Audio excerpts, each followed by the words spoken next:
Fill her up. You're listening to the Gas Digital Network. Conceive, believe, achieve. Shut the f*** up.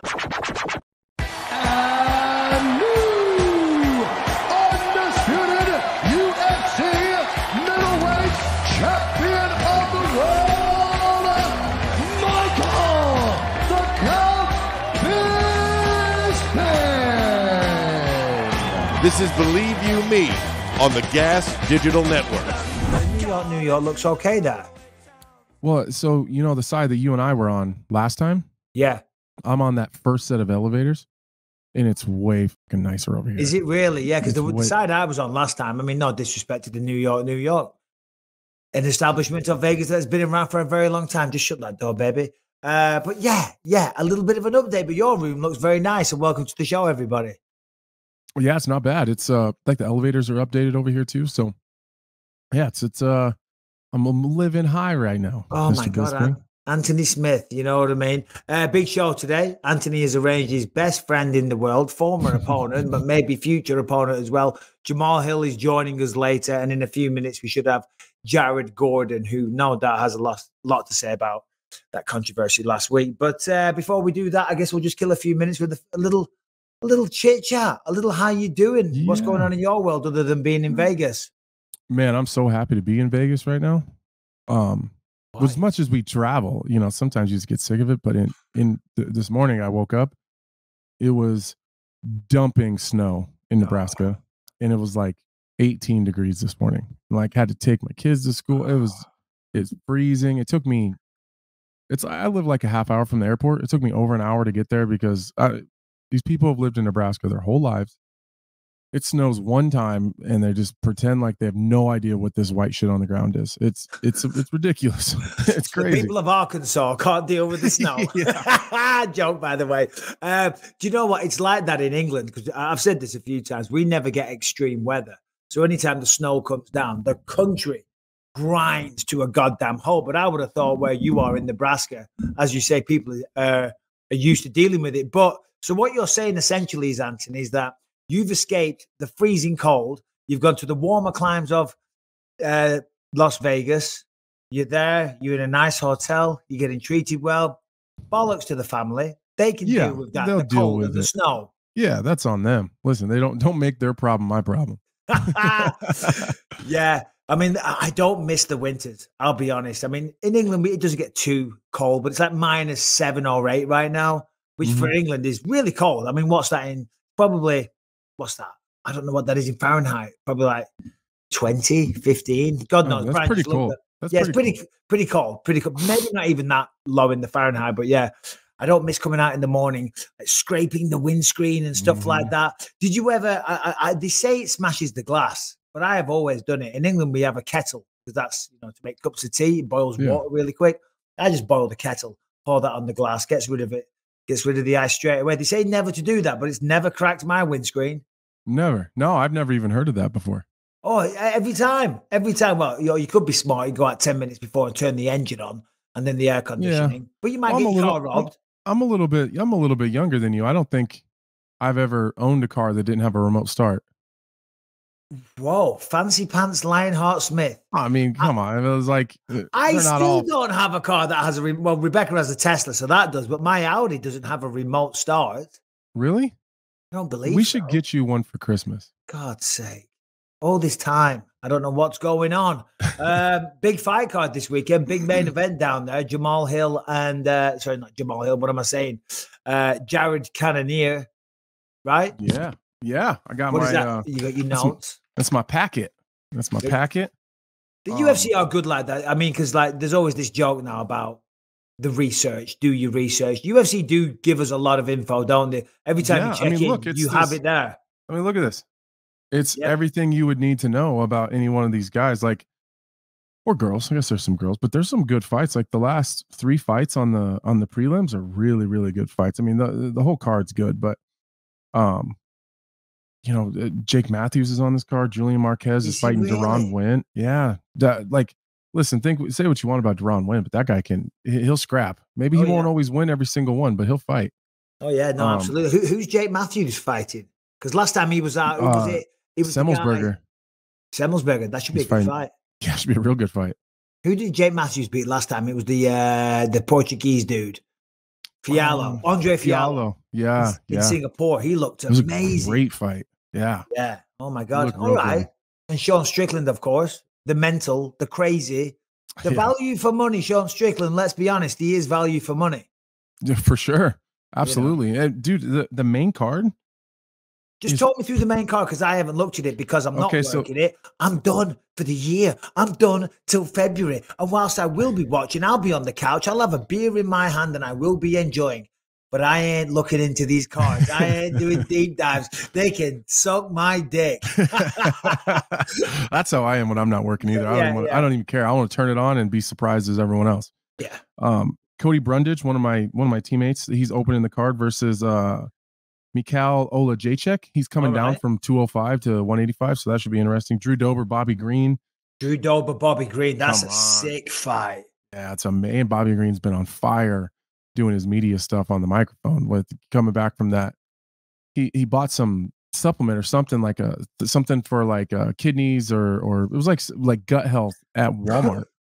And then turns out it was it had a banned substance in it. So he had a little suspension from that. So that's legit because obviously a lot of people come out with the old. Yeah, he got like a 4 or 5 month suspension. Like they dug real into it. But Alex Caceres, Julian Arosa is a banger. That's a banger. Yeah. Albazi versus Alessandro Costa. All right. That's a good one. All right. Come on. Sarukian versus Ismagulov. I know. That's a sick fight. Arman Sarukian is unbelievably good, but they don't give him easy fights. That Damir Ismagulov, he's sensational. You know, and like the last time out, Arman had Mateusz Gamrot. It's like Gamrot, and that fight to this day, I'm surprised no one else talks about it. I don't know if that we're just such nerds in the sport that we were just fascinated with what was going on in there. I just like had my hands on my head the whole time. Yeah. Like I couldn't believe what was happening. And like, it was just position change after position, scramble after scramble. Like the pace. It was so fast. Like the speed that these guys were level changing and then defending a takedown, scrambling back to their feet and then right back into a combination on the feet. It was fucking mind blowing watching that fight. Yeah. Yeah. And then real quick. And then after that, that is the co-main. And then it's Sean Strickland versus Jared Cannonier.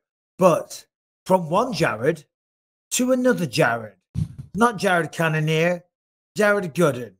What's your nickname, Jared? I should know this. What's your nickname? Come on, bro. What is it? Flash. Jared Flash Gordon, bro. Come on, Mike. I know. Why didn't I get brain fart, Jared? Brain fart. I'm all about the nicknames. How are you, buddy? Thanks for joining us. I'm all right. How you guys doing? I'm not sure what's worse, the judges last weekend or your camera quality. I don't know what's going on. I have a great laptop. So I'm joking, buddy. I'm joking. Don't worry about it. It's good. A little smudge on there. Yeah. Thanks for joining us, Jared, because, you know, I'm sure you've got a lot to say and you've probably been doing the rounds and you're probably running out of, you know, giving a shit now. I mean, how do you feel about last week, what went down? I'm salty. Yeah. I'm a little bitter. I'm confused. It's quite bizarre to me. And but on a higher note, getting a lot of attention, more than previously. So, you know, sucks, but I think it's a setup for something big down the road. And I won.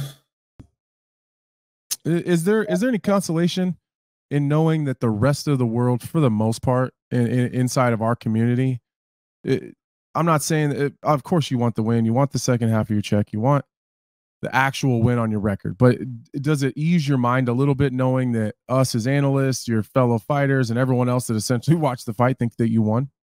Yeah, of course. And when the fight was over, I'm like, all right, I did enough. Rogan was like, yeah, you got this. You got this. And, what, in the cage, Jared, he said that? Yeah. Really? You got this. I think you got this. And I was like, all right, Joe's saying it. I guess I won. And then when they said unanimous, I was like, all right, I won. And then when I heard 29-28, I was like, all right, they made it a little closer than, because I thought it could have been 30-27, especially watching it back. But I can understand 29-28. And then they said his name, and I was like, the world's conspiring against me. But, it is what it is, and there's nothing I can do to change it. I can't control. It was out of my hands. And I just have to take the good from it and roll, because I still think it gives me a lot of momentum, Yeah, it really does, Jared. Because it was a great performance. It was a fun fight. The crowd were enjoying it. It was great. And I think in most people's eyes, you did win as well. I think that's the kind of the general consensus. And I want to, I have to pick my words kind of carefully because, Paddy's a countryman of mine, and I don't want the whole of the UK and all these supporters to turn against me and think that I'm being a hater. But I've got to call it like I saw it. So I was very open on our show on Monday. I said, listen, I thought you won, and it is kind of heartbreaking for somebody like yourself. This was your biggest opportunity, your biggest fight, right? Was that your first co-main event, certainly on a pay-per-view, against a big name like that? So I'm sure you push yourself to the limit. You go out there and it doesn't go your way. Immediately when you get out of the cage and you've had a few minutes for it to sink in and all the rest of it, how do you feel about it then after that? Do you kind of just like move on? Do you talk to the UFC and suggest a rematch? I mean, where do you go from here? I mean, I already threw that out there, the rematch. I doubt that will come to fruition. I would fight him in London. At this point, I don't care where I fight him. The one round that people say I took off in the third round, or that I threw away, was the only round that two of the judges gave me. But he said he took that off as well. I'm sure you saw that. I mean, I was looking for the takedown. Yeah, it wasn't a striking affair, but, I was level changing up and down, up and down. I was trying to get the takedown. I did a poor job of it, unfortunately, but I did get a reversal on a takedown that he attempted. And then, I lost control of him, and then we just stood up, and then he had control for 20 seconds. So, but that was the one round where I was like, I regret that round. I should have tried to put more of a stamp on it. But the first two rounds, especially the first round, I clearly thought I won. The first round was the most decisive round. I mean, I had 2 minutes of control time on the floor. I was landing the cleaner strikes. If you watch, those punches were grazing off of my arms and hands. I was moving. I was parrying punches. And so there's no explanation for it. The judges, it's just like the scorecards were super strange. Well, people don't. The one round, people were blaming me for throwing. The third round was the only round the judges gave me. So it doesn't make any sense. I think anyone watches that first round, they said Jared won that first round. Second round was close, but I still thought I edged it. And, I mean, I reversed every takedown that he attempted on me. I ended up on top. I had 6.5 minutes of control time. He had 0 takedowns on me, and I landed the cleaner punches.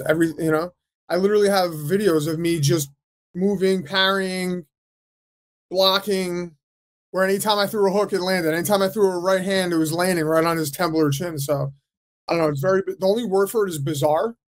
And it's like one of those things where no one's going to forget this. It's always going to be something that, I'll go down in history as the guy that, I think it's top 3 worst decisions ever in MMA history. Dude, I totally agree with that 100%. And Jared, you made me look like a goddamn genius on the from the pre-show, which is hard to do, Jared. It takes a lot. It takes a lot. But I thought you were going to be the better, more technical striker. I think maybe Paddy, because he carries so much heavy, he gets so heavy in between fights, maybe he'd be a little more powerful. But I thought you'd be more technical. I thought you were the better wrestler. And the only chink I really seen was like maybe a little bit in the Dawson fight. You gave your back up a little too much, and that's kind of Paddy's area. But yeah, man, I thought across the board you fought a really, really good fight. I thought I was honestly, to be very honest, I was proud of you when the fight was over. Like that's exactly what that guy had to do to win that fight. Was there any surprises? I'm always curious, like from what you expected going in there? Was he stronger than you thought? Was he not? Was he weaker? Was he slower? You know, he was exactly what I thought it was going to be. Come out hard, try to be flashy, and then just fade. My only regret is on my part that I didn't open up more. And that's always been something that I critique myself over because, you know, the number one goal for me is to win. I'm not here to try to sit and go in a slug match and be in a firefight. You know how that could end for anyone. And I want to go home with 2 checks, obviously. I want to get another win on my record, and I want to move on in my contract. So the goal for me is to always win. And if I end up, you know, having something spectacular happen, then great. I try not to force those things, though. And with Paddy, I knew he was going to come out being flash, trying to be, you know, go for big punches and open up and throw kicks and be, you know, I was ready for it all. Like his judo throws, I was working with a judo Olympic alternate for this fight. And anytime he went for a throw, I literally reversed it. I did everything that I trained for. And the only thing that, like I said, I regret is just not going for a little bit more. And I lost position on the floor, which is my bread and butter is ground and pound and being on top of guys. So I do have some regrets, but I still think I won fair and square. So, I mean, but you know what? Even if I won this fight, the narrative would have been switched. Oh, it was boring. Oh, you hugged him in the last round.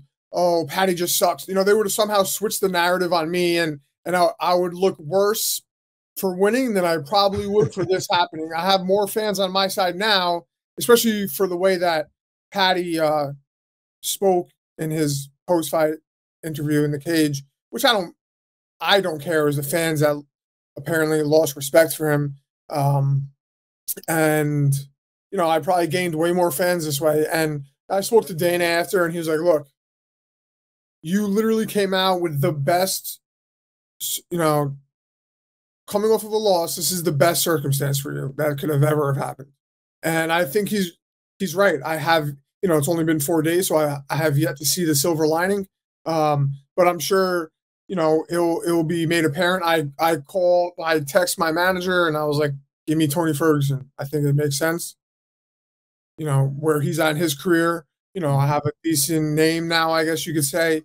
And, you know, he's where he is, I'm where I'm at. And I think it makes sense for me to get a fight like that. And, you know, so I think eyes will be on me now. People are going to be watching this fight. People are are behind me, and they're going to want to see me get in there. So I don't know why something like that wouldn't make sense.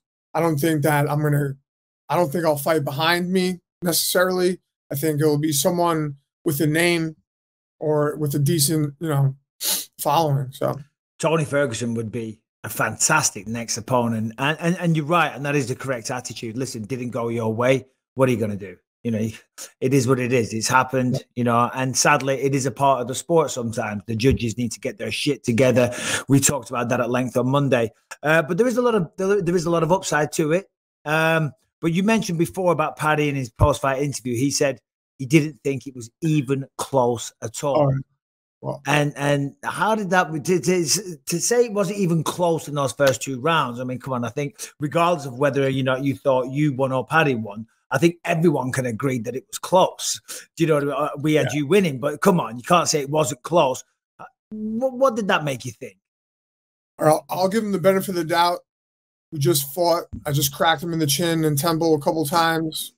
He was tired, and he didn't get to watch the fight back yet. So I could see in his head how he thought he won, especially after, you know, getting the nod. But he also has to keep the circus going, you know, and that persona and his whole shtick. It's got to keep going. So I get it, man. Paddy, I like him, man. We were laughing, we were having fun all week. There's no malicious or ill will towards him or his team. His coaches are super nice. You know, I fought his teammates, so I already know his coaches previously. And so I get it, man. It's his character, and he's got to keep it going. And it's like Conor, man. Guy's laying against the cage with his leg in half, and he's already dropping a promo against telling everyone that Well, he was threatening to murder Dustin and his wife in their sleep with a bullet to the head. I mean, called that a promo, called it attempted murder. It's a pretty good. It's a pretty good promo. It's a pretty good promo. You get what I'm saying. So, Jared, I wanted to ask you this. I'd said leading, because I think something that maybe we don't talk about as analysts enough is sometimes maybe that Conor McGregor effect or the Paddy Pimblett effect, where, I mean, unfortunately, I was kind of blown away when you were walking out and people are booing you in your home country with a guy from the UK. I was like, wow, this is crazy. And I think sometimes that does get to people, and I think sometimes people can allow that to get into their head, and just like you called it, the circus show a little bit. Even me myself, I got wrapped up into the circus show a little bit when I fought John Jones. It's just a different beast, you know.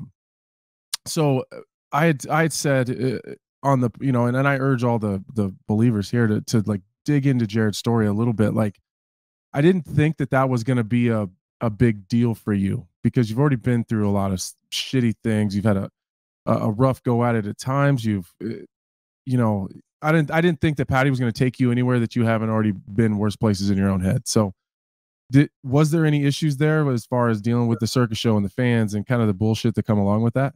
Man, I embraced it all. And I have a sports psychologist, and we did so much visualization, the backstage, the warm up. She's telling me, all right, visualize hitting pads backstage, the cameras. All right, 5 minutes, Jared, you know, walking to that X on the floor. All right, stay here. We're going in 2 minutes. All right, let's go. And then the walkout. And then, you know, picturing my walkout, I figured I was going to be the first guy to walk. Now I'm in the cage. Now I've listened to his walkout numerous times just to visualize and get that sound in my head. And when he was walking out, doing his little thing, man, I loved it and I embraced it. And I did it 1,000 times in my head. I visualized it 1,000 times. And then I visualized executing and doing what I wanted to do. And Bruce Buffer screaming our names. And then, all right, are you ready? Are you ready? Fight. And go in there and win. And that's what I did. I used to do the exact same thing. Because for those people that don't quite understand the benefits of that, because when it does happen, mentally in your mind, you've been there a number of times. So it doesn't have, you know, it helps with the nerves and the nervous energy and all the rest of it. We don't want to sit here and just bang on about that all night. And if you don't want to go into this, then that's fine. But as Anthony mentioned there, you have been through some trials and tribulations throughout your life to get you here. And I think your story inspires a lot of people, Jared. Would you mind sharing like some of your darkest days and what you had to endure and what you had to go through? Yeah, of course. I love talking about it. Yeah, no, as I say, I think people would love to hear it. And because we have a lot of people, you know, we had some video questions recently from some guys struggling with addiction and things like that, you know, so it's important for people to see and to hear from people like yourself that have overcome these demons. A lot of stories, man. I have some really, really good stories. You told me a couple in Fight Island when me, you, and Felder were having dinner. I was like, fucking, Jared's a crazy man. I had some crazy things go down. I'll tell you a couple of stories. So one time, and this is just like weird how it happens full circle. So, you know, I train at Kill Cliff or Henry Hoof's gym. And when I was 20 years old, or 21, I came down to Florida to train. I was still an amateur. I went pro when I was 22, but my now wife's friend was like part owner of the gym that they opened up, and it was called Imperial Athletics at the time. And I got myself into a little mischief, and 4 days later, the cops came to pick me up at Imperial Athletics, and I'm wrestling with Michael Johnson, and police walk into the detectives walk into the gym, they walk onto the mat, and they arrest me in front of everyone. They're on the mats with their shoes on. Henry's there. Rashad Evans had just won the title. He was there. Anthony Johnson, rest in peace, was there. Michael Johnson. I can't believe I'm forgetting his name.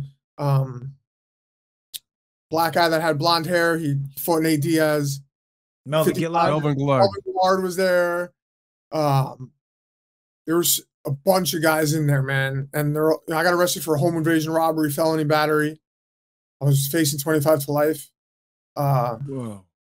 All, you know, I got accused of robbing a guy that was a drug dealer, but I broke into his house. I made a bunch of noise, and you know, police came to arrest me for it, but I beat the case. Guy never came to testify against me, so they just dismissed the case. But came to testify. Yeah. And we know a few people. We break a few legs. You don't fucking show up in court, bro.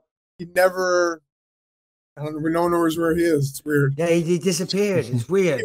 Yeah, no one ever seen him again. That's weird. Everglades, all sorts of weird things. A lot of holes out here. But you know, it was a weird time for me, man. And you know, I was in maximum security holding. I was dope sick. You know, I was in there with murderers and armed robbers. And then, you know, 10 years later, I'm training with Henry again, and it's just crazy how it all, you know, when I made my UFC debut, I walked into the elevator and there was Henry. He's looking at me and he's like, you know, I haven't seen him in years. And he's like, I know you from somewhere. I'm like, yeah, I remember I got arrested in your gym. He's like, oh shit.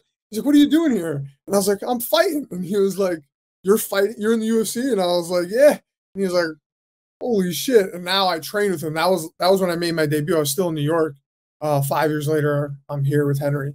That was a funny story. One time I was out at Donald Cerrone's ranch.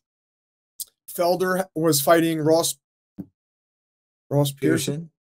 And, you know, similar style, shorter guy, stocky, you know, the way we move. So he asked me to come out and train for him. And I was shooting dope. And at the ranch. At the ranch, everyone's there. When you say shooting dope, what you mean heroin? Shoot heroin, yeah. And you know, it's Felder, Pat. It's not the best preparation for going into sparring. Most people, I would assume, I've never done heroin, but would like to lie down and relax. Do you know what I mean? Getting punched in the face when you're on heroin doesn't sound like a good time. How much of a stimulant? So Pat Healy was there. I don't know if you know Jafari, who was Cerrone's wrestling coach. Mm-hmm. There. Yeah. Jonathan Webb Hughes in the UFC was there. A bunch of other guys. And, you know, obviously Cowboy was there. And I'm like passed out in my room, like on the bed. And I think Jonathan came to me and was like, hey, we got to talk to you inside. So I walk in there. And when I had shot up, I had left like my toiletry bag on top of the toilet with all my dope and needles in there. And I just like stumbled out of the bathroom and fell on the bed and passed out. And someone obviously, you know, someone went to take a piss and they saw it. So, you know, they're all sitting in the circles like A&E intervention, you know, and they're like, hey man, we found this. And it was just like, you know, so embarrassing, such an embarrassing moment, you know. And I got like, you know, Cerrone, you know, I was 23 at the time, I think. And, you know, it was like over 10 years ago this was. And, you know, at the time, Cerrone's you know, he's, I guess in his prime, or, you know, he was doing really well at that time. I think he was about to fight RDA for the belt. And, you know, it's like, they're all looking at me like, what the fuck? And I'm just like, sorry guys. You know, I can only imagine the shame that you felt in that. Yeah, fuck, that's crazy. Then what happened? Did they make you leave? Man, they were like, come on, give me some of that shit. I hear it's great. Yeah. I was like, give it back to me. No, so Cerrone knew someone that had an issue with opiates, and they had given me like some Suboxone to come off of, and I actually stopped using it for the time that I was there. I got off, and I you know, it was really tough, obviously, and you know, Paul went and fought. He lost that fight, but I was clean. And then when I got home, I relapsed. But you know, those were like some of my dark moments. They were shameful, but they weren't like that low. You know, I've been homeless. I've lived in homeless shelters. I've lived on the street, you know, jails, institutions, psych wards, therapeutic communities, crisis centers, overdoses. I got arrested 8 times due to my indirectly or directly because of my drug and alcohol abuse. And, you know, track marks up and down my arms, psychosis, like shooting cocaine for days. Jesus And my Christ. last overdose was December 25th, 2015. Hold on. Last overdose. How many overdoses are we talking? I have 3, which isn't a lot. I know kids that have had over a dozen overdoses. Wow. So obviously a lot there. What would you say to someone watching this show right now that fucking wants to? Because I'm sure you wanted too many times, and I'm sure a lot of people, they don't choose that life and they want to get off it and they want to be on the straight and narrow. What would you say to someone like that, the best piece of advice maybe you ever got told or that you can give to help someone, you know, whether it's drugs, drink, alcohol, whatever addiction it is in their life or issue that they have?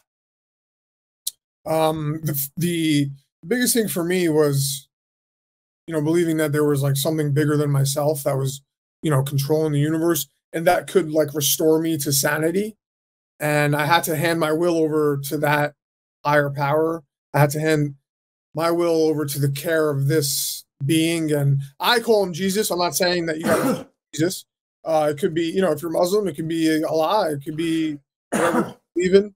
Or it could be something as simple as you got a kid that needs you, or you have a sick parent or a sick grandparent that needs you, or whatever your passion is. You know, for me at first, MMA was a real driving reason for me to get sober. I still had fighting, and I was 9-1 as a pro when I had my last overdose. And I'm like, all right, like I can't do this on my own. Like whatever I do never works. So I'll take some suggestions. And, you know, I started, you know, sitting in a homeless shelter / treatment center in Queens, New York. And, you know, it was a disgusting place, but like at that time for me, I was like, this isn't that bad. This is pretty decent. Like I'm eating 3 meals a day. I have a place to shower. There was feces on the walls in the shower stalls, but you know, I've been in a lot worse places. It wasn't jail. I wasn't freezing cold in the streets. So I was pretty grateful. And after everything I went through and between fighting and, you know, near-death experiences, I was like, all right, there's got to be something bigger than me. And at first I used all my friends that had been killed or died from overdoses as like my higher power. And I would say, all right, I'm going to do it for them. And then over time, I started to realize like, all right, there's something bigger than just my dead friend. And, you know, like I said, I call him God or Jesus. But it could be whatever is, you know, it could be the ocean. The ocean is something that's more powerful than you as a human. Or it could be, you know, like I said, your child or you know, you have, you know, a job that you need so desperately that like, otherwise you're going to, you know, you can't pay rent. You got to find your passion, man. For me, fighting was my passion, is my passion. I love competing. I love UFC. I love fighting for the UFC. I love MMA, martial arts. And, you know, I thought at first that it was just about like making money and getting cool and being popular. And, but then I realized that like the gift of fighting has been given to me to, you know, to use my platform, you know, to spread awareness. And obviously I still have my own goals. I still want to climb the ladder and everyone wants to become champion. If you're not trying to become champion, then what are you doing in the sport? So, but the more popular I get, the more I win, the more people I can help. So yeah, find your purpose, find your higher power. It could be whatever you want it to be. I'm not telling you to find Jesus. And you got to work hard, man. Faith without works is dead. You too, both of you guys, I know your careers very well. You did not have the easy road. No. I remember when you were fighting at CFFC, Anthony. I was a CFFC champion. Oh, yeah, that's right. You had already like 454 fights or something. Yeah. I'd already been at this for 47 years. Still 454 fights. And I believe you won the title, you defended, and then you got to UFC, I think. No, I had to fight like 2 more times after that. Right. Okay. So it's a never-ending battle. And like, you know, if you look at the beginning of your career, it was very rough. Very. And Mike, your way to the belt was hell on earth. And then what you did to defend the title with your eye and all the other crazy shit that you went through. I mean, I believe your purpose was your family, your kids. I watched your movie and you were like, yo, I got kids. Like I have no option. That was a bigger power than yourself, man. Something that you had to do no matter what. Well, family, 100%. And as you said there, find your purpose, because you're absolutely right, Jared. Prior to the kids and my wife coming along, I didn't give a shit. I didn't care. You know what I mean? I didn't care about me. If I went to prison or whatever, who cared? You should fucking write a book, Jared, one day, because I'm sure, it's written. Quite the story. I'm going over the chapters with an author. Nice. And I have a whole movie script written by the guy that actually produces the Dana White Looking for a Fight show, and he he's done a bunch of 30 for 30s. He just made a movie with Aljamain Sterling, I think. And so, the more I win, the more chances I have. Hopefully I get something big after this. Well, I know I will, just because the universe. Well, I'm going to need a copy of that book. I'll send you a copy of mine, Anthony. If you've been saying, you know what, Mike, you go ahead and keep it. You've been telling me you're going to send me this book for a long time. Hold on. I want Jared's book. Endless books. I'm sending you mine. I'm going to give you a pop quiz. But Jared, we'll let you go on this. From one formerly homeless guy to another, right? Harrington. And if we ever fire Harrington, I'm just saying, Jared could fill in for him. Look at Jared. Look at Harrington. Harrington, come on the screen and join us, buddy. Take your hat off, Harrington. Take your hat off. Jesus, and you got a UFC shirt. And he used to be homeless. And he used to, sell his ass for sex to pay his way, but it is what it is. Harrington's our producer. He's had a tough time in life as well, but he's worked it all out as well. So we just tease him and have a laugh. But he's a great member of the team. He has some questions for you from the people on Twitter. Harrington, all yours, buddy. We do not dwell on these experiences nor wish to close the door on them. Let's see here. Yeah, dude. Let's see here. Tony Quant wants to know. There was a lot of discussion prior to the fight, and even in Paddy's post-fight interview there, about you guys joining up for some charity work. Has he reached out to you yet about getting the ball rolling on that? So post-fight, backstage, I spoke to Graham, his manager, Graham Boylan, right? His last name. Mm-hmm. And he said they want to do something. Nothing has happened yet, but let's see. Hopefully we can do something, man. I mean, he's got quite the platform. I'm gaining more of a platform. People are starting to know me now, so maybe we can figure something out.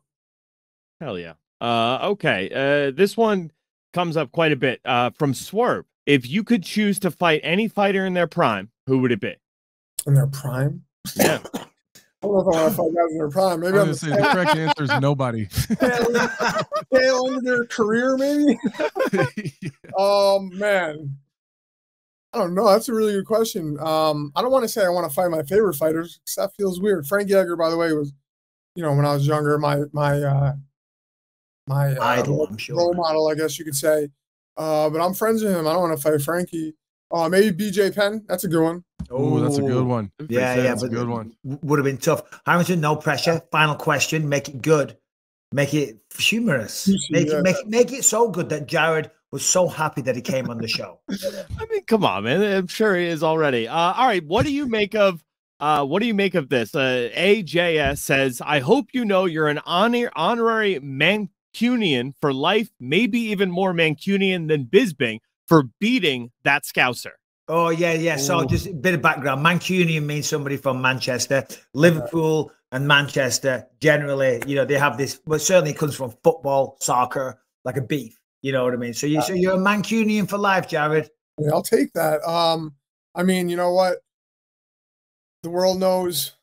Paddy knows. I won that fight. Those judges are blind and being investigated. No, that's right.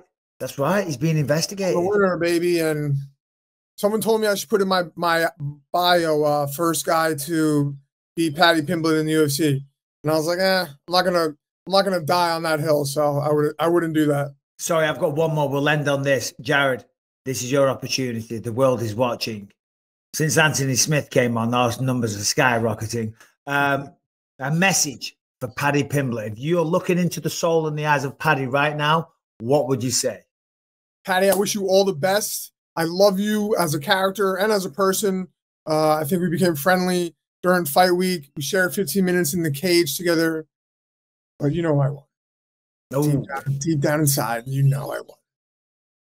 All class. Love that. I love All that. class. I absolutely All class. love that.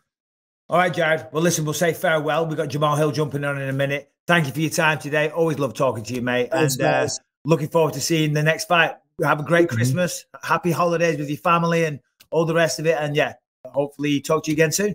All right, guys. I appreciate it. Have a good one. Take care, brother. My man. How about that? All class. All class. Dude, what a cool dude. Yeah. Yeah, no, What he a is. cool guy. Hey, Harrington, you want to jump on for a second? Yes, sir. I felt like you and him had a moment there at the beginning because you said something and he like, what? Okay, what'd you say and what the fuck did that mean? that poignant, deep, soul searchy thing. Yeah. What did you say? That's for sure an AA thing. Yeah. But what was it? We do not dwell on these experiences nor wish to close the door on them. So And it's like, you know, is that like self-help talk or AA experience type thing? yeah, it's just it's a slogan. It's something your sponsor tells to you, you know, because you don't want to dwell on like the negatives of your past, but you don't want to forget about them either because, you know, your disease is doing push-ups in the parking lot. Yeah. Well, no, and I love that. and you got to remember it and keep it as motivation. No, I like that. Just say it one more time. We do not wish to shut the door. We do not dwell on these experiences nor wish to shut the door on them. I like that. I like that a lot. Now, and Jared liked it too. He had like a, he did. You know, he let it like, oh, like, you brothers. know, we know, we were both. We were both shooting up heroin in the and park. I felt like a piece. I felt like a piece of shit there for a second. He was talking about it. I'm like, man. As soon as I rolled in this hotel, I bought 2 large Bud Lights and a shooter. I was like, I wanted to go out and shoot heroin so I could be a part of the club. Do you know what I mean? And I'm not making light of it, Jared. I'm kidding, mate, if you're watching this back.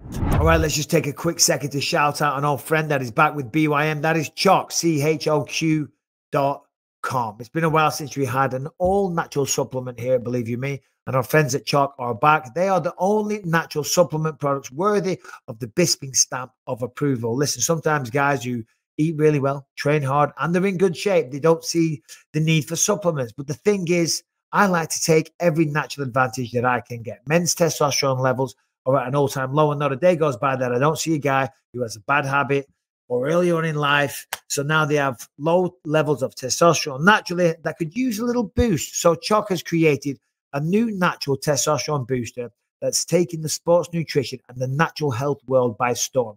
And I prefer Choq for several reasons. The supplement world is filled with garbage, you know, and you don't know what's going in there.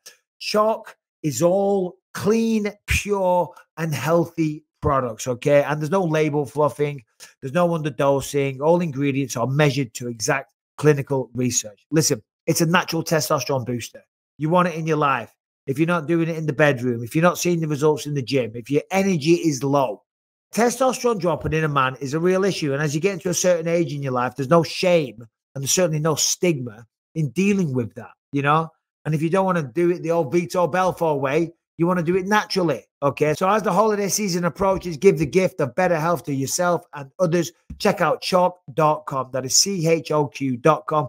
And while you're there, be sure to use the promo code Bisping. You're going to get a massive 35% off your order. Also, be sure to check out their Male Vitality Stack and the Stack Ultra. They have a bunch of good products on there. They're all natural and they're 35% off by going to CHOQ.com, choq.com, promo code Bisping, 35% off. Be a better you this winter with Choq. We got Jamahal Hill coming on in just a little bit. Harrington, throw the biggest MMA story at us right now. All right. Well, the biggest story may be a non-story, right? But it still, I guess, does need to be touched on. Stephen Wonderboy Thompson had a conversation, I guess, you know, on a podcast earlier this week where he said that the rumors are that Kamaru Usman is out with hand surgery and the UFC may be looking at Jorge Masvidal for a replacement for the London card. You guys hear anything about this? Anything going on? Man, I had seen that Wonderboy had gotten himself into some problems because he'd said, I don't know where he heard. I'm almost wondering if maybe. Oh, hold on. What do you mean problems? Just that he had kind of opened up a can of worms because obviously no one had any idea that there was any issues with the Leon Kamaru fight. If there is, I don't want to spread a rumor that's untrue and whatever, but I don't see anybody denying it either. So it seems like maybe it makes me feel like maybe they reached out to Stephen Thompson to see if maybe he would be available for a fight or something along those lines. But I don't know. I just, it's the Masvidal thing seems so weird. But now listen, guys, listen. I know I'm going to catch a lot of shit for this. The 3-piece in a soda has plagued me for a while because it's like Masvidal's he's a G. Like I get it, but Leon Edwards never had an opportunity to write that. Now if he goes in there and Masvidal beats the shit out of him, at least he had a shot. But that plagues me because I want to see them. I want to see those two guys figure that out. But I would much rather do it with Masvidal coming off a win. Well, and that's the whole situation, isn't it? You know, and it's all about popularity and storyline and pay-per-view buys and big business versus what's correct in terms of sports. But also, there's another element to it, is that a lot of fans, I think, would want to see them throw down. You know, the 3-piece in the soda, it's kind of comparable to Conor McGregor with the dolly in Brooklyn against Khabib, right? And all that promotion material made that fight massive. Granted, McGregor, Khabib, superstars, you know, it would have done great pay-per-view numbers anyway. But with that, it catapulted it to the #1 pay-per-view that the UFC has ever done. So there is that side of it there. In terms of a fan-friendly matchup, Masvidal, Leon Edwards all day long. If I'm Leon, I mean, how would you feel, Anthony, knowing that you're a UFC fighter? We fight in a cage. We basically legally get to kick the shit out of one another. Someone in your weight class, another top contender, hits you. Boom, boom, boom, backstage. Would you want to fight that guy? Oh, 100%. Absolutely. And that was my point. Like Leon, if it's not going to be now on like a weird kind of situation, he may never get to do that. And you know, you want to get that one back. So the man and the prideful man in me says, man, fuck it. Just let's do it. I'll watch. You know, like Leon's had such a tough road. Like, give him a favorable matchup. I'm not saying he's going to go in there and beat up Masvidal. Those guys have to figure that out. But it's an easier fight than Kamaru Usman. It's an easier fight than it's a less dangerous fight than a guy like Bilal Muhammad, at least for his style. You know what I mean? It's a better fight than Colby Covington. Like Leon's got some heavy lifting ahead of him. If he could get a Masvidal fight, get one of them cushy game bred checks, I'm all about it. I really am. And game bred check. We all want those. I mean, listen, the guy's still a draw. And you're right. The problem is he's had some losses, you know, high profile, 2 to Kamaru, 1 to Covington, right? So 3 losses, but only against the best, let's be honest. You know, the point with Bilal, because Bilal should be next in line. He did go up against Bilal and he was doing really, really well. I mean, granted, that eye poke was vicious, but he was, you know what? I forgot about ahead on the scorecards. He won that first round pretty handily. He looked good. I forgot about that. Yeah. And I think Bilal's gotten better, and maybe that's what I think Bilal's he's gotten better and he's really turned the corner. So maybe that's why I was thinking maybe the most recent Bilal that beat Sean Brady, which was insanely impressive to me. The guy that beat Stephen Thompson, really impressive. But I forgot they've already fought. They did, but it was a no contest. That's why Bilal is calling for that. He's been quite vocal about it. He didn't look good though. He wasn't a good first round, but still, you know, there would have been 3 more or 4 more because it was a main event. And Bilal's doing great things as well. Bilal needs a big fight next. Come on, you can't deny that. But either way, I mean, listen, I want to see Kamaru Usman versus Leon. I want to see the rubber match. I want to see them settle it once and for all. But it would be nice. It would be really nice for Leon. As you say, he took the long road. You know what I mean? It wasn't fucking easy. He had to have so many fights to get the shot at the belt. It'd be nice to see him cash in. I mean, because who knows? You know, the one against Kamaru, it stylistically is a tough fight. He knows that. Everyone knows that. It's kind of a striker versus a grappler. So, but I guess we'll have to wait and see. What else have we got, Harrington? I'm just looking at the notes here. I don't want to talk about Dylan Dennis. Dylan goddamn Dennis. He's fighting KSI, a YouTuber. Do you even know about this stuff, Anthony? I mean, I see it on Twitter, but only because I see people making fun of Dylan Dennis. Like, I've never had any problems with Dylan Dennis. He's never said anything to me. He's never said anything about me. I just don't understand it. Like, there's nothing to understand. I don't understand. Like, how did he get popular? Like, how did he, like, maybe it was because he was Connor's jiu-jitsu guy. Carrying Connor's coattails, wearing really bad knockoff versions of his shirts. If you go to his Instagram, Brian, you'll see pictures of him with like silk shirts on. Like Connor's loaded. Like, what's he do? What's he do? Sucks Connor's dick. No, I mean like for money. Like, well, he doesn't fight. He fought in Bellator a couple of times. I don't know what he does. He slaps people. He gets slapped. He gets in street fights on Instagram and Twitter. He gets Ali Abdelaziz slapped him last year in New York because I was there. Fucking Ali slapped him and then they threw him out. He's a really good. I've watched some of his jiu-jitsu though. Like he was a really, really good jiu-jitsu competitor. But he didn't make $1 million off of that. No, he ain't making $1 billion in Bellator. The shirt and look at the watch. Like he must come from money or something. He's a rich little daddy's boy, isn't he? He must be. Anyway, so there's a YouTuber called KSI, a British guy. You might have heard of him. I've done some training with him. Nice guy, actually. And he's doing the Jake Paul route. You know, he's boxing and whatnot. His brother just fought fucking Floyd Mayweather. I mean, what is going on in the world? What is this? What is going on? But anyway, Dylan Dennison, KSI was supposed to, they are boxing. They had a press conference. You would think this would be a big deal for Dylan. He didn't even show up. Didn't even show up to the press conference. Do you know what I mean? So he wants these fights. He looks for them all the time. He finally gets one and then now kind of drops the ball in that regard. But we're going to leave that there. Yeah. It's all weird to me. It's all weird to me. We were talking just before about the main event this weekend, Jared Cannonier, Sean Strickland. We were just getting into the card because you're right. It is a fantastic card. I was at the Apex yesterday. I don't know if I can say this. Slap boxing. I'm involved. I've been doing some slap boxing work. Okay. Well, Dana did that interview with Brett Okamoto. Right. And Brett said, like during the interview, I was actually kind of shocked by it. He said, all right, I'll see you tomorrow at the slap fighting. Yeah. Well, I'm not going to say anymore. So I whispered it so no one will hear. Okay. But I've been involved with the slap boxing. But anyway, so I was at the Apex yesterday. Mm-hmm. And all the fighters there that were on the card, you know what I mean? And Jared Cannonier came through and I think he was trying on like his work stuff or whatever. Holy shit. I was busting his balls and I said, hopefully he wins. He's going to come on the show next week.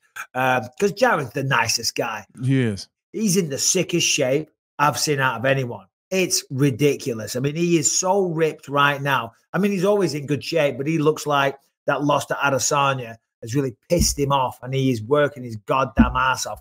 But what do you think in that fight? Strickland coming off the knockout to Pereira, kind of a walk forward, uses a lot of jabs, good ground game, not the best wrestling. I think it'll play out on the feet, but what do you think as ESPN's #1 analyst? And you're even wearing your ESPN IFB in your ear right now. I am, right? Yeah, random. I think it's a tough one for Sean Strickland. I think it's a tough one for Sean Strickland. I think that Jared Cannonier is so explosive and he's so fast in and out and he's got devastating leg kicks. Sean Strickland stands pretty straight up and down. He's very flat-footed. I don't suspect either one of these guys are really going to be shooting for takedowns too much. If they do, it might be Jared Cannonier mixing it in a little bit, but he's so fast. Jared Cannonier is so fast. He's just the full package. And he does it all very, very well. And I think Sean Strickland's going to struggle with the speed. And I think he's going to struggle with the power a little bit. Jared Cannonier is a motherfucker. Well, from Jared Cannonier to Jamahal Hill. Jamal, what's up, buddy? The UFC light heavyweight contender, challenger in the house, joining us right now. What's going on, man? Crazy, right? What's going on, fellas? Chilling, hanging out, getting ready to go get some work in. So I'm going to essentially dip out of this conversation because it doesn't really concern me, does it? Do you know what I mean? You two were supposed to fight. Now you're fighting for the belt. Anthony's left holding his dick in his hands with nothing, but I'm sure something good will come of it. But boys, just pretend I'm not here and talk amongst yourselves. Man, they owe, man. They owe the OG, bro. They definitely owe him, bro. I didn't like that whole clip. I didn't like that shit, bro. That's why I wanted to call, you know what I'm saying? I ain't like that, you know. I immediately thought like, damn, bro. Like, you know what I'm saying? It was immediately like, damn, bro, I don't even know what to say to him. But at the same time, it was like, he understand, you know what I'm saying? He understood like my position and why why I did what I did. But yeah, bro, I definitely would have liked to find out a better way.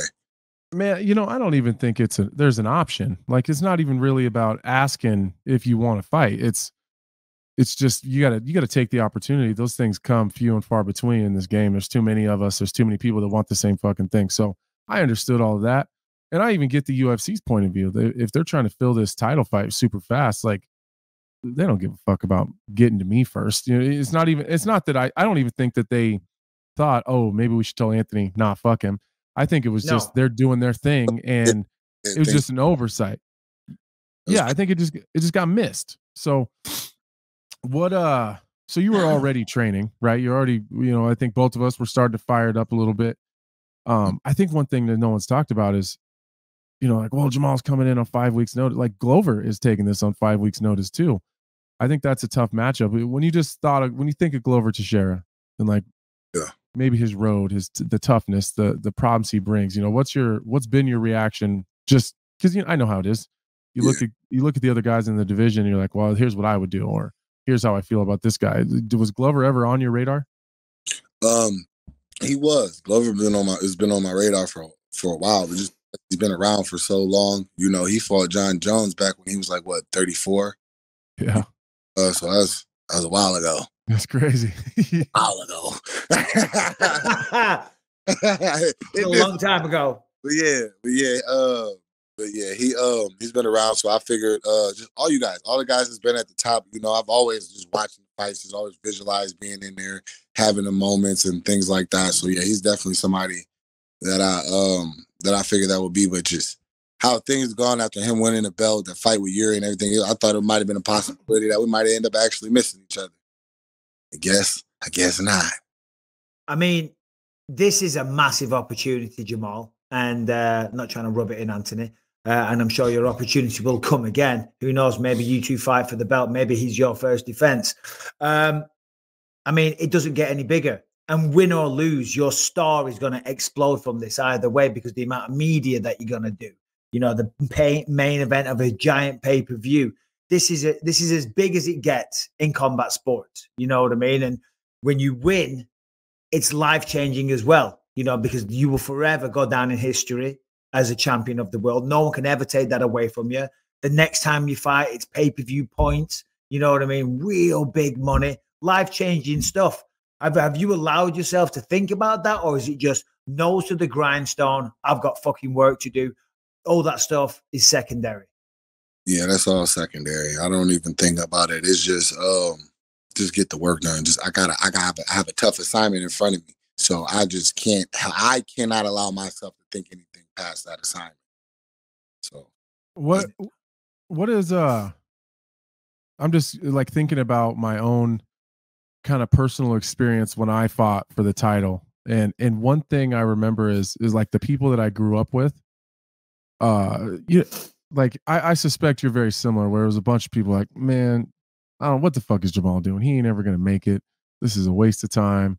Like I had a whole lot of that growing up, and I wanted to reach out to every single one of them motherfuckers. Like, even if I don't win, like, I'm gonna be standing in there as one of the 1 and 2 best guys in the fucking world fighting for this title, and like really give a middle finger to everybody. What's been the like? Has there been like old people coming out of the woodwork?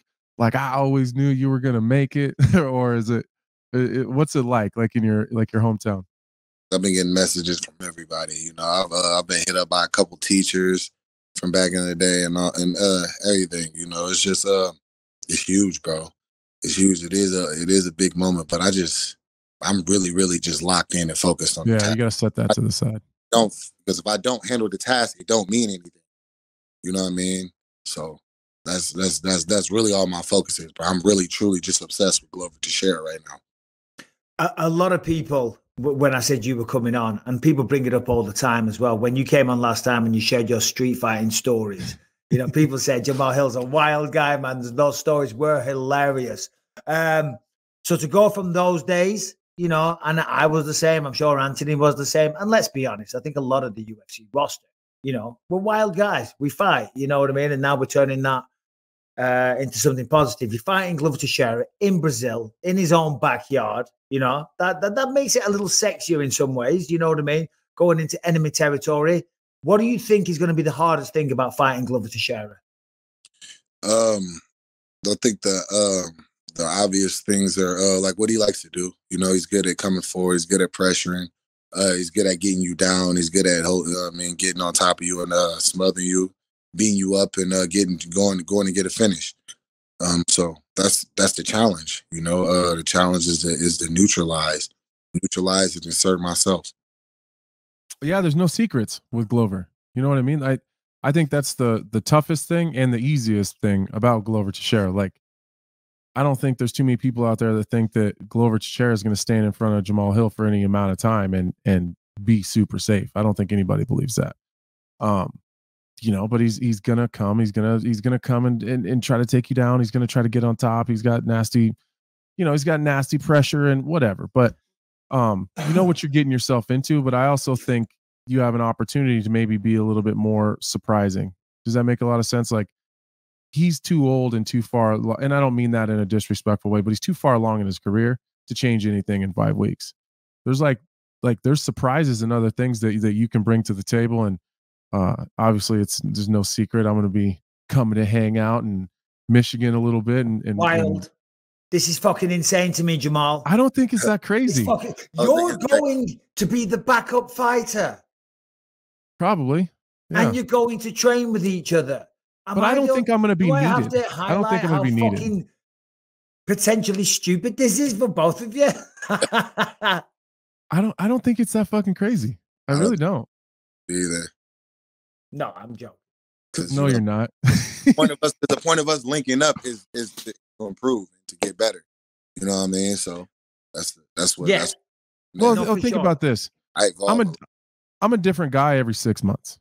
Jamal is a different fighter every time I've seen him fight. So like, I don't suspect that we're going to bring the same things to the table, but I also don't think that we're going to be in these training sessions trying to take each other's heads off as far as that stuff goes. Like, it's very specific and it's very, you know, it's more my insight on my experience with Glover. There's not a lot of there's no secrets there. You know what I mean?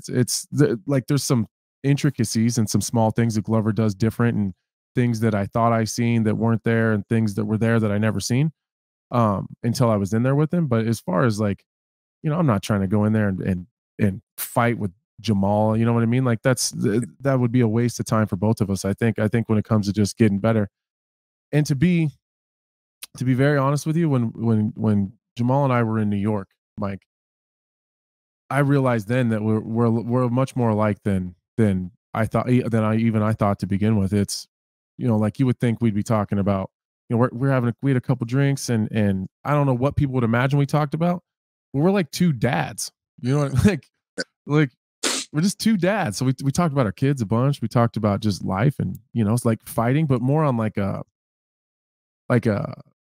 technical part, like we just got in, we kind of nerded out on the fight game, like talking about other people and their games.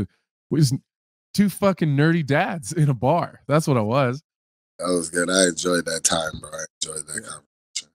Look, listen, of course, I'm kidding. There's no better training partner on planet Earth than someone in your weight class who's one of the best in the world. So I was just busting balls. Let me ask you a question, Jamal. You're in the fight with Glover Texeria. It's going well. You're doing good. In round 4, or maybe even round 5, I forget what it was, he knees you in the head when you're down. You're on the ground. And all you've got to do is stay down, right? And you become champion of the world. Do you stay down, or do you get up and fight like a man? Oh man, I got to fight, bro. I got it would depend on the knee. You know what I mean? Definitely would depend on the knee, but for the most part, I want to fight. You know what I mean? I want to be crowned champion off of a highlight. Yeah, no, I know. I'm just taking the piss out of Anthony and what happened with John Jones. Yeah. Coming into this, I think how to make you rethink that shit all the time, bro. Always. No. His decision, man. Come on, dog. No. He did the right thing, because we're fucking men. You don't want to win like that. We're just teasing. I think this fight everyone knows, and I'm sure you know, and I'm sure Glover knows, the power that you have in your shots is fucking ridiculous. You know what I mean? You have been knocking people the fuck out lately.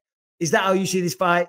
Stop the takedown, stay at range, and you've kind of got this one in the bag. I think that is one road to victory. You know, I think I could also just wear him down, wear him out. You know, he starts to gas. He makes mistakes. He makes big mistakes. You know what I mean?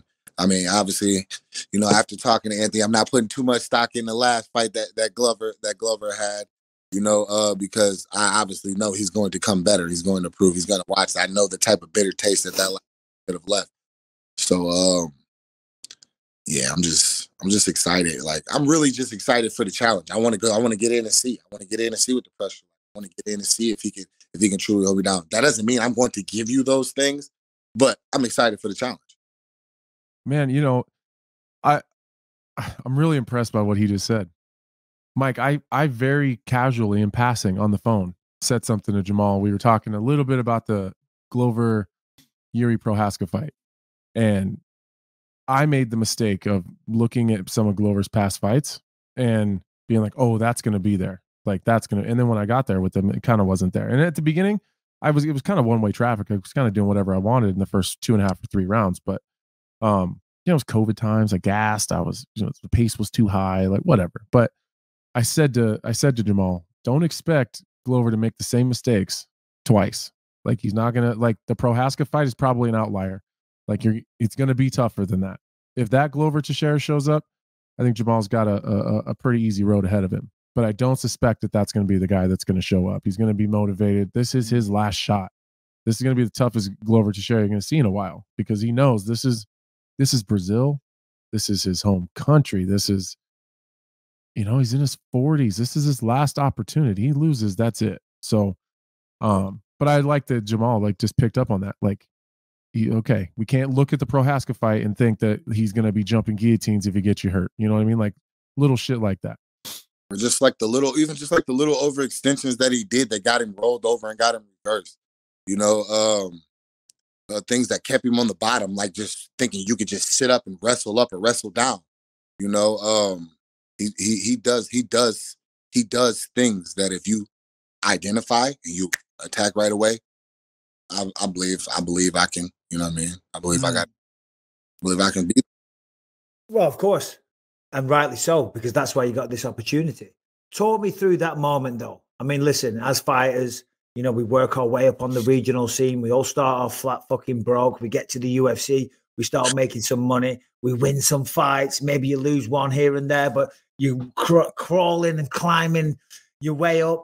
And then you get that fucking phone call from Dana White or whoever it was that called you and said, yo, title fight, Brazil. Talk me through that emotion when you got that phone call. Man, at first it was just, bro, I was just hyped, bro. Like, it was just, I couldn't believe it was shock. It was also like kind of like, it was like just thrown into confusion just because like I'm still watching the damn, you know what I mean? You still see the dude, still see them on TV. You know what I'm saying? So it's like, oh shit. You know what I mean? But like my first thought was like, hell yeah. Like I can't pass this up. You know, yeah, just yes. I said yes maybe like 6 or 7 times. Just yes, yeah, hell yeah, yeah. Yeah. But then then I, you know what I mean, then I asked for the contact so I could reach out to Anthony. And then I called my team. You know, and I put them to task, and then I started reaching out to people, just to get a different element into the camp, you know. Yeah. Who you all reach out to? I reached out to Derek Brunson actually reached out to me, so he said he was willing to come out and work on some single legs. That's a good one. That's a good training partner. Yeah. Bilal. I talked to Bilal. Aljo. So I'm gonna have some talks with Aljo as well. And the main thing was making sure we had time for my head instructor, my head jiu-jitsu instructor to be able to come up and have more time, you know, here, because he lives in Indiana, where our headquarters gym is based out of Indiana. And so yeah, get more time in with him and get him in and we're on point. So basically, it's an all-star team. You got 5 weeks. You're in shape anyway. You're ready to go, and it's a massive opportunity. The one downside of it, and with all as fighters, we've all been through this, and we try and avoid it, but sometimes you have no choice. A training camp over Christmas. Now, this is a little different for you because you're training for a world title fight. So who gives a fuck about a turkey dinner or whatever? You know what I'm saying? But like, you know, so that like Christmas, I won't go. So talk me through Christmas Day, though. I mean, because are you going to be having to stick to a strict diet, or can you just go, you know what, I can have a cheat meal that day? I work hard, so you know, my weight's coming down. I've actually been talking. I consulted. I gotta I'm getting with a nutritionist. Ooh, okay. I'm gonna implement that into my game, and just trying to feel. The biggest focus is show up in my best form.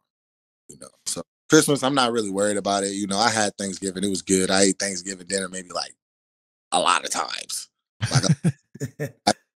like enough. You know, because I knew I was gonna have to eventually get ready. I was already locking in to get ready for me and Anthony's fight and things like that. So I was already like kind of like, all right, Christmas, whatever, you know. And plus, I got good people. So usually, if we do eat Christmas dinner, they just cook something catered to me. Yeah, I mean, who cares? I mean, you're going to be champion of the world. That trumps any Christmas present you could possibly get. You could do your own fucking Christmas afterwards. Yeah, right. Once a month for 6 months, we're doing fucking Christmas because I'm the champion of the goddamn world. Oh, hell yeah. I mean, you up too much, bro. Look, focus. Yeah. Focus. No, be focused because, you know, listen, Glover is, you know, at the end of his career. And there's a potential, if you win this, if you beat Glover, I think there's a real potential he might retire in the cage. You know what I mean? Because it would be the perfect send-off. Because as champ, he never got to fight in Brazil. You know what I mean? So I'm sure it's going to be emotional for him. But it's going to be a tough fight. He ain't no walk in the park for anybody. You know what I mean? The man was a champ for a reason. Who did he beat? Who did he take the belt off? Jan. Yeah. Blachowicz. Yeah. Took the belt off Jan. Made it look fucking easy. You know what I mean? So he's a tricky customer. Wait, question. I got a question. All right. In details, from what you've seen from Jan, what did Jan do wrong? Jan? What did Jan do? Yeah. I think he made a lot of mistakes in I don't think he made almost any in 1, 2, and 3. I thought he looked fantastic. He went away from the leg kicks, which was weird to me, because he was so damaging with him. I think he got a little tired. I really think that them switching that from 3 to 5 changed their pacing a little bit. And let's be honest here, like Jan Blachowicz has only been in 5-round fights a couple times. Like he's trained for them, but it's different when you get into a 4th and the 5th round. You got to pace yourself a little differently. So I think it's as simple as he went away from the leg kicks and he didn't defend the takedowns well enough. It comes down to the takedown defense. It's takedown Jiu-jitsu is Glover's bread and butter, you know, and some people say he's got some of the best MMA grappling when you put it all together. Oh, wait, were you talking about in the Ankalaev fight this last weekend? You said what? Were you talking about what did Jan do wrong in the Ankalaev fight? I was talking about the Glover fight. Yeah. Oh, he let Glover. Like, wait a minute, that only went like 2 rounds. Yeah, I know. I was like, I thought you were talking about the Ankalaev fight. No, he just got taken down and fucking battered and choked out. Do you know what I mean? No, he was hurt before that, though. You got to stop those takedowns, bro. He was hurt. He was hurt with that left hook before. So when you're fighting a guy like Glover, you got to feint a lot.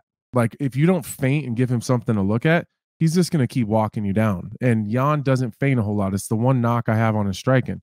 So he doesn't feint very much. It's just kind of, it is what it is. It's kind of piston style straight punches, but doesn't feint to charge.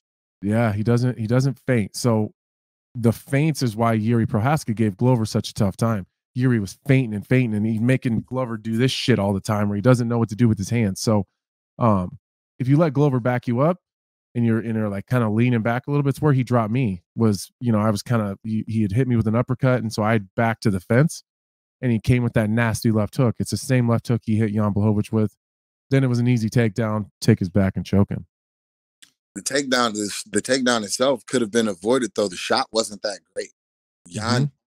What Jan did, he made a very bad error. He reached for the Kimura lock on the same side that he was on. So all he had to do was just pull his leg. Right. right down. And then he made an even worse decision to just turn over flat on his back. Like, like Glover didn't have to flatten him out. He flattened himself out. Yeah. Just very things like a lot of times, like a lot of things I'm seeing that people, whatever Glover is taking them down and he is dominating them, are very, very small technical, very, very simple, basic technical mistakes. How much of the camp is going to be takedown defense or getting back to your feet and submission defense? All of it. Yeah. I got all of it. Yeah. Because essentially that's it. I think on the feet, while Glover is still dangerous, I think that's a very, very risky approach for him to take. You know, I think for Glover, his game plan. And he's smart. He's smart. He knows that. Of course, he's experienced. He's going to look for the takedowns. And that I would suggest that. Anthony would suggest that. And you fucking know that's what he's going to try and do. Yeah. I'm expecting him to shoot right out the gate. Honestly, I'm expecting him to shoot, and like shoot for dear life right out the gate. You know, those Brazilians, they're crazy fans, man. What is it they chant? Vou morrer or something. They'll say, you're going to die. You're going to die. 20,000 Brazilians screaming, you're going to die. You're walking out there. They're talking that shit. What do you say, Jamahal Hill? I would just be up and down my head, like turn their ass up, like let's get it. Look, I don't know what they saying. I don't speak Portuguese. So like, I'm gonna head through a head that way, supposed to head through whatever. I don't know, shit, whatever. Boha. Yeah, boha. Yeah, I don't feel damn bet. So hey, we all gonna die one day. Shit. Yeah, exactly.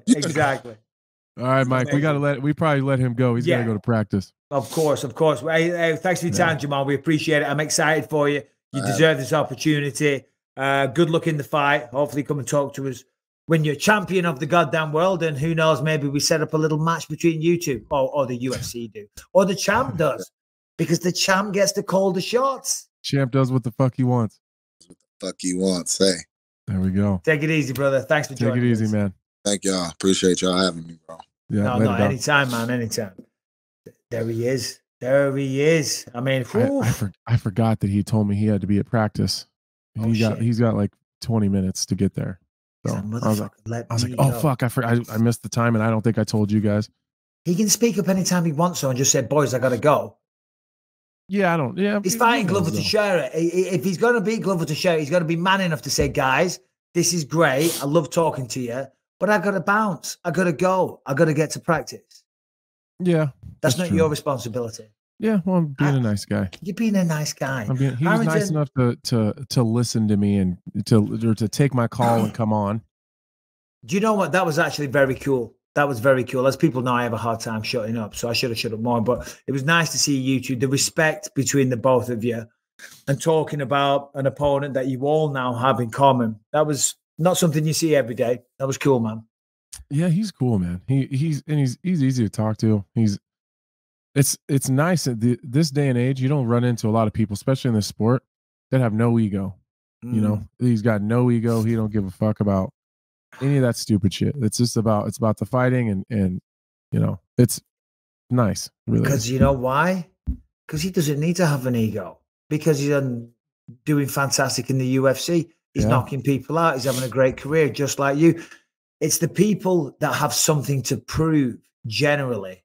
You know, and a lot of the time it's to themselves that put out this energy that is obnoxious, that is annoying, you know what I mean, when they're not truly at peace with what they've done or how good they are and whether or not they should be there in the first place. When you're content with yourself, like when I was younger, I was trying to prove something. I was trying to fight everyone in the street, anywhere, because I was trying to prove something. Yeah, I've got nothing to prove anymore. You've got nothing to prove. So you come on, you talk like men, you have a nice conversation, and then you still got the ability to rip each other's heads off. I was only busting balls and trying to have a laugh when I said you two training with one another, because you can't. Well, people do think it's fucking crazy. People think we're crazy. You can't find a better training partner.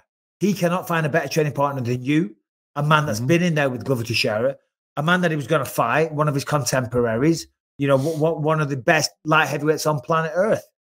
Can't find a better training partner. It doesn't get any better. Doesn't get any better. All right, let's just talk about BetterHelp really quick. Listen, you know what BetterHelp is, okay?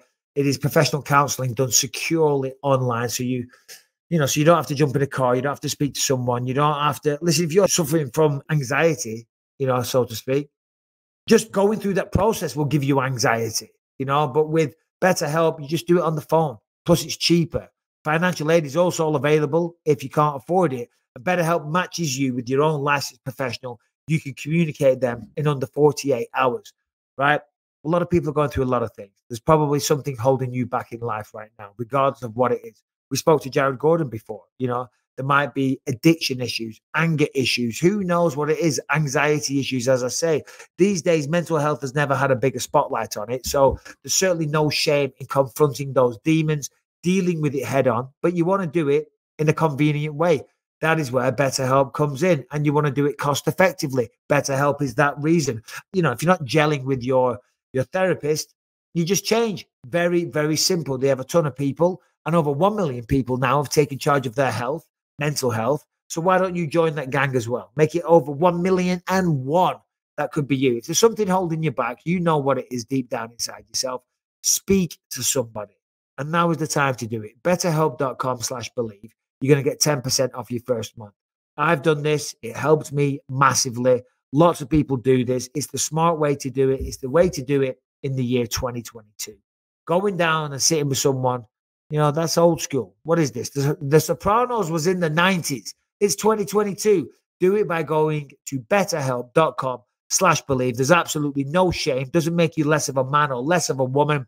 Take charge of yourself. You go to the gym. You look after the exterior. Take care of what's between the ears. Betterhelp.com/believe. You're going to get 10% off your first month, and good luck to you. Should we hear from Hamilton? Should we ask him for a non-MMA story? I mean, I guess. Oh, God. God damn. Don't want to twist your arm too much, Anthony. Okay, how about this one? Georgia worst cough, man. Jesus Christ. Sorry, Hamilton. I've had this cough for 2 weeks now. It's driving me crazy. Go ahead. Man, dude, feel better. A Georgia man did not take his divorce well, right?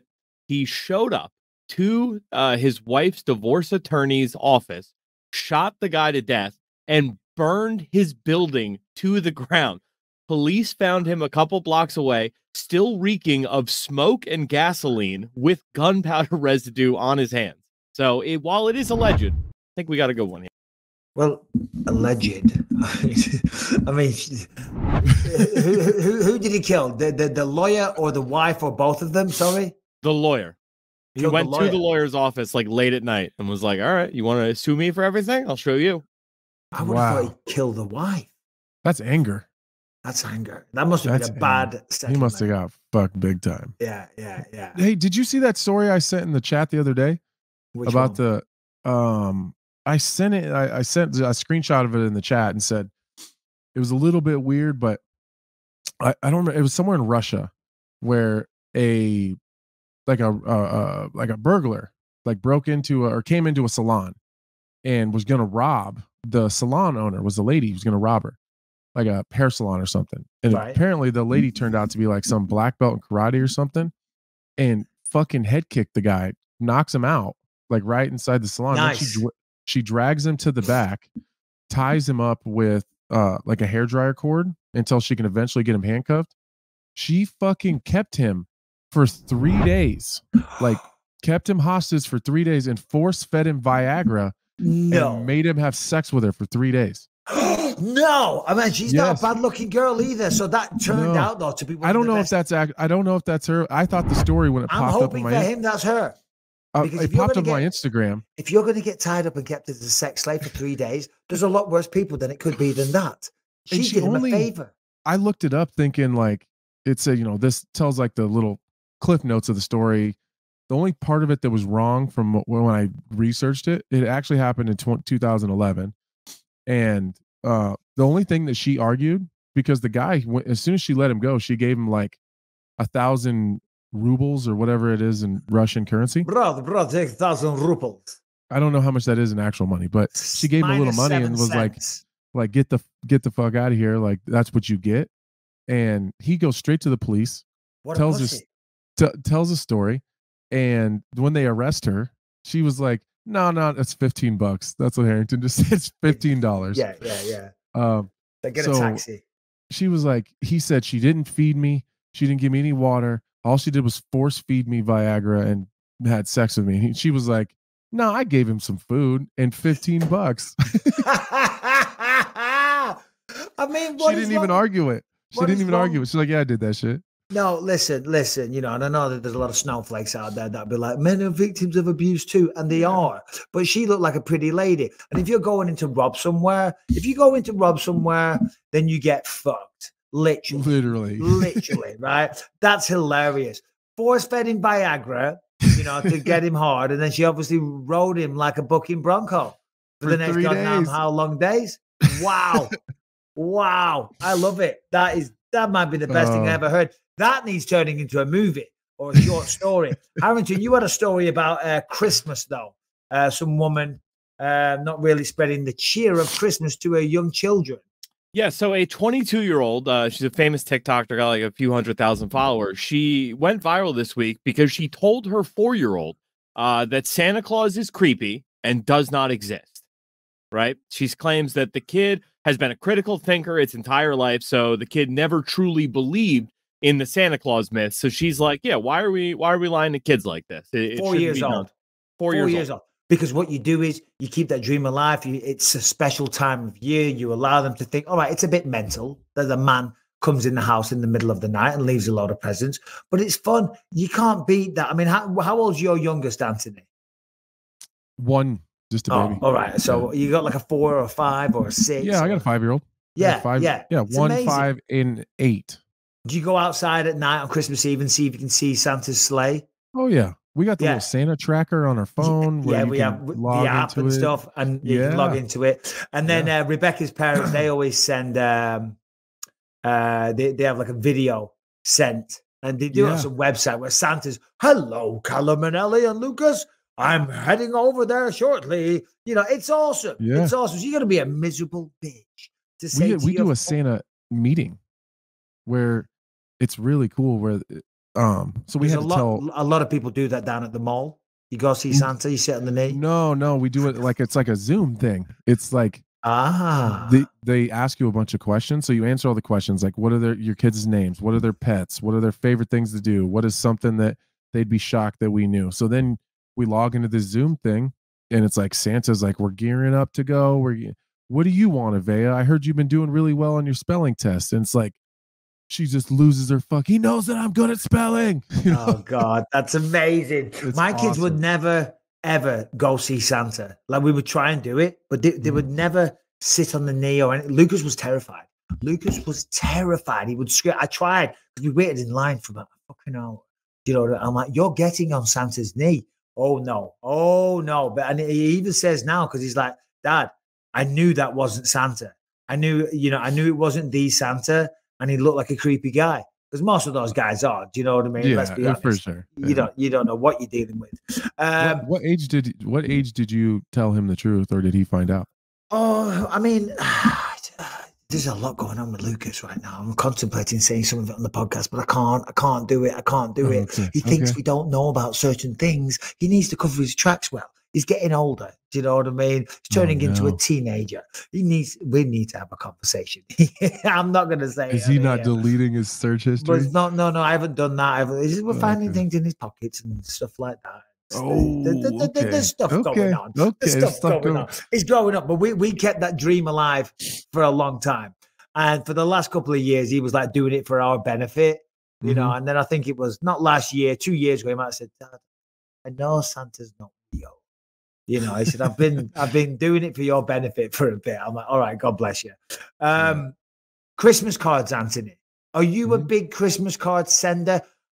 This year, for I think the first time ever, and this is shocking, this will be my 11th Christmas in the States.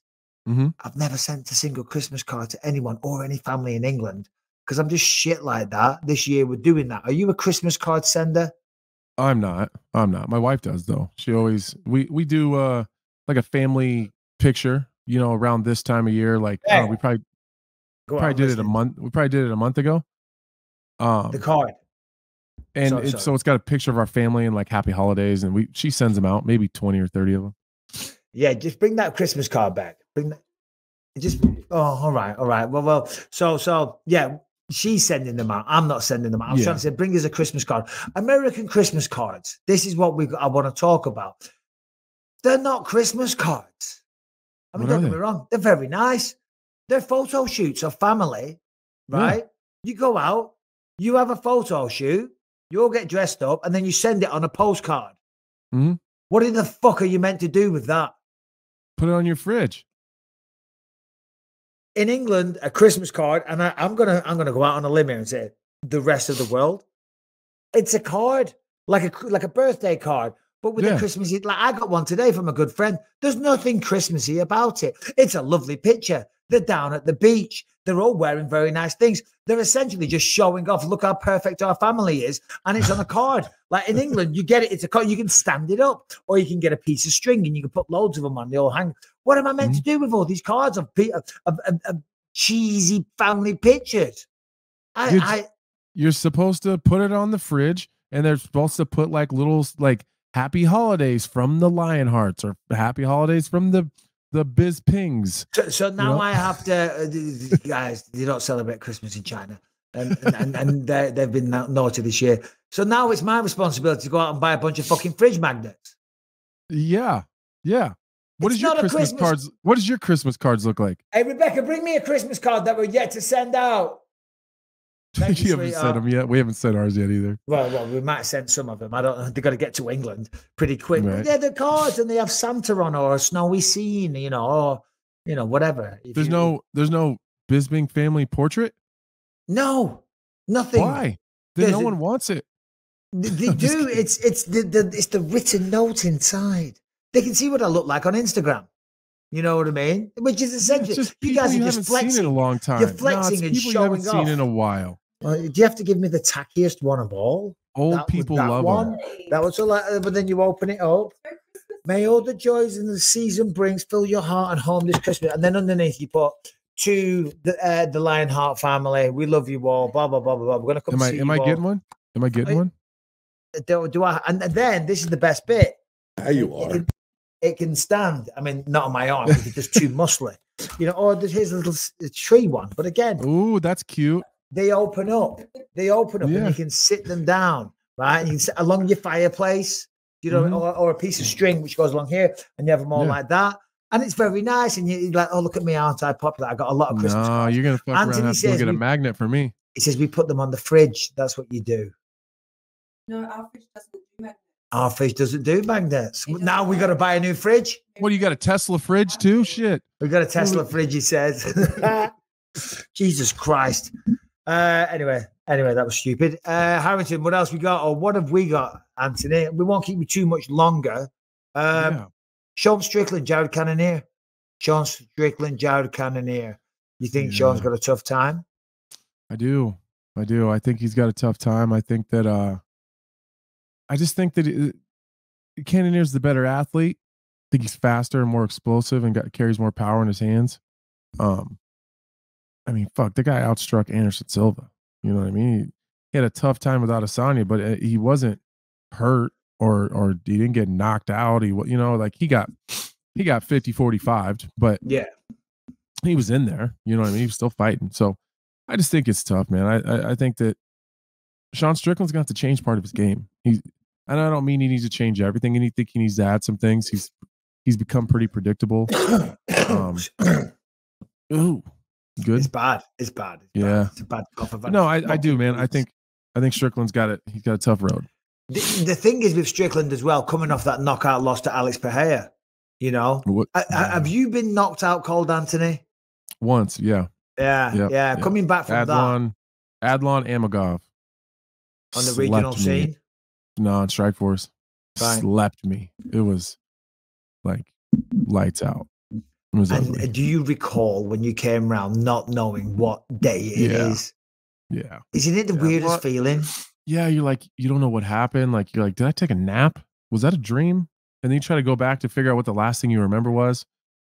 And you're like, oh no. And I watched the fight. I watched the fight back.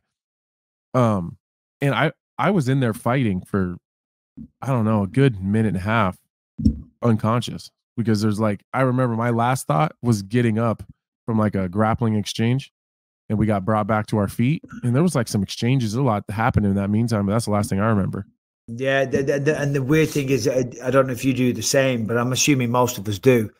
When you come round from a knockout, I have no idea what's going on, but I pretend that I do because of my pride won't allow me to like be saying, I don't know what's happening. You know what I mean? So like I'm minimizing the shame that I'm going through by pretending that I'm now fine.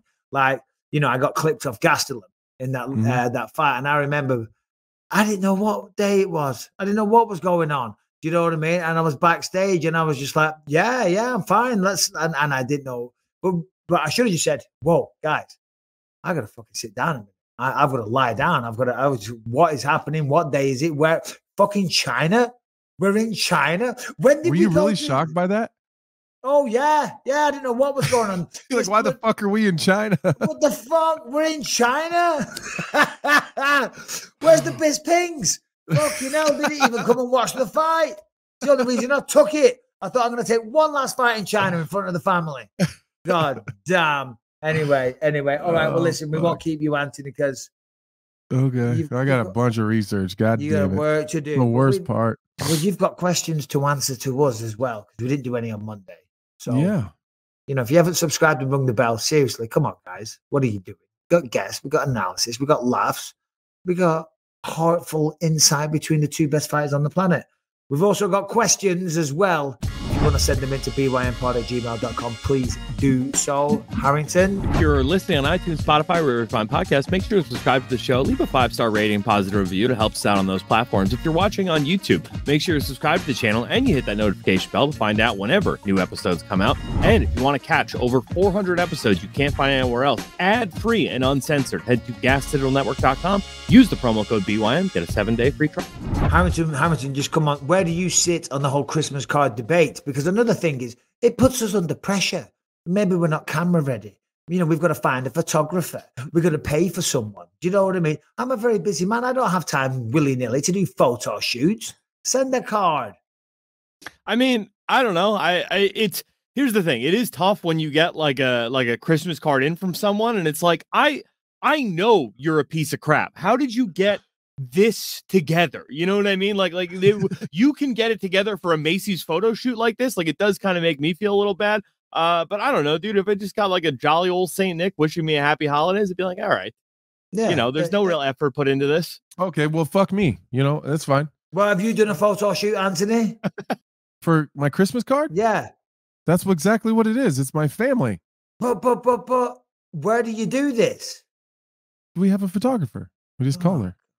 You just get it printed. No, well, I was going to ask you guys for all your addresses, but fuck off. Well, I want one. That's taking a Christmas card, dude. It's going on my fridge, pride of place. Fuck that. I'm putting it on the middle of the TV. Perfect. You know, so when we're watching, we've got you goofy assholes staring at us. Oh, right. For real, though, you guys have to send me your addresses, though. Yeah, no, for sure. In a text. Sure. Okay, well, now I feel bad. Brian, what have you got question-wise, buddy? All right, so the first question here is for literally everyone but me. This is from Caleb Young. Morning, guys. Caleb Young here, coming to you from the farm in East Texas. Love the show. Big fan of you guys. Appreciate what you guys do. Here's my question. I'm proposing to my girlfriend tonight. If everything goes right, she'll say yes. I'm using her grandma's ring. It's going to be sentimental. It's going to be all that good jazz. My question for you guys is, what can you tell me about being engaged that I need to know now? You don't know what you don't know. So I'm hoping you guys can give me some advice. Tell me about how my life is about to change, kind of prepare me for what's about to happen. Appreciate you guys. Thanks. Anthony? So I was engaged for a really long time.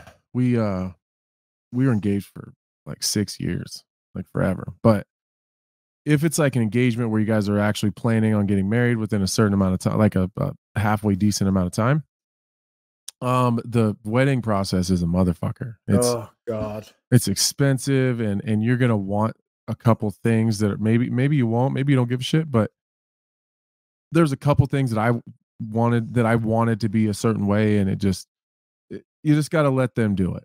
Just shut up, show up, do everything to stay out of the way, go to the appointments, go look at the venues, even though I know and you know and Mike knows you don't give a fuck.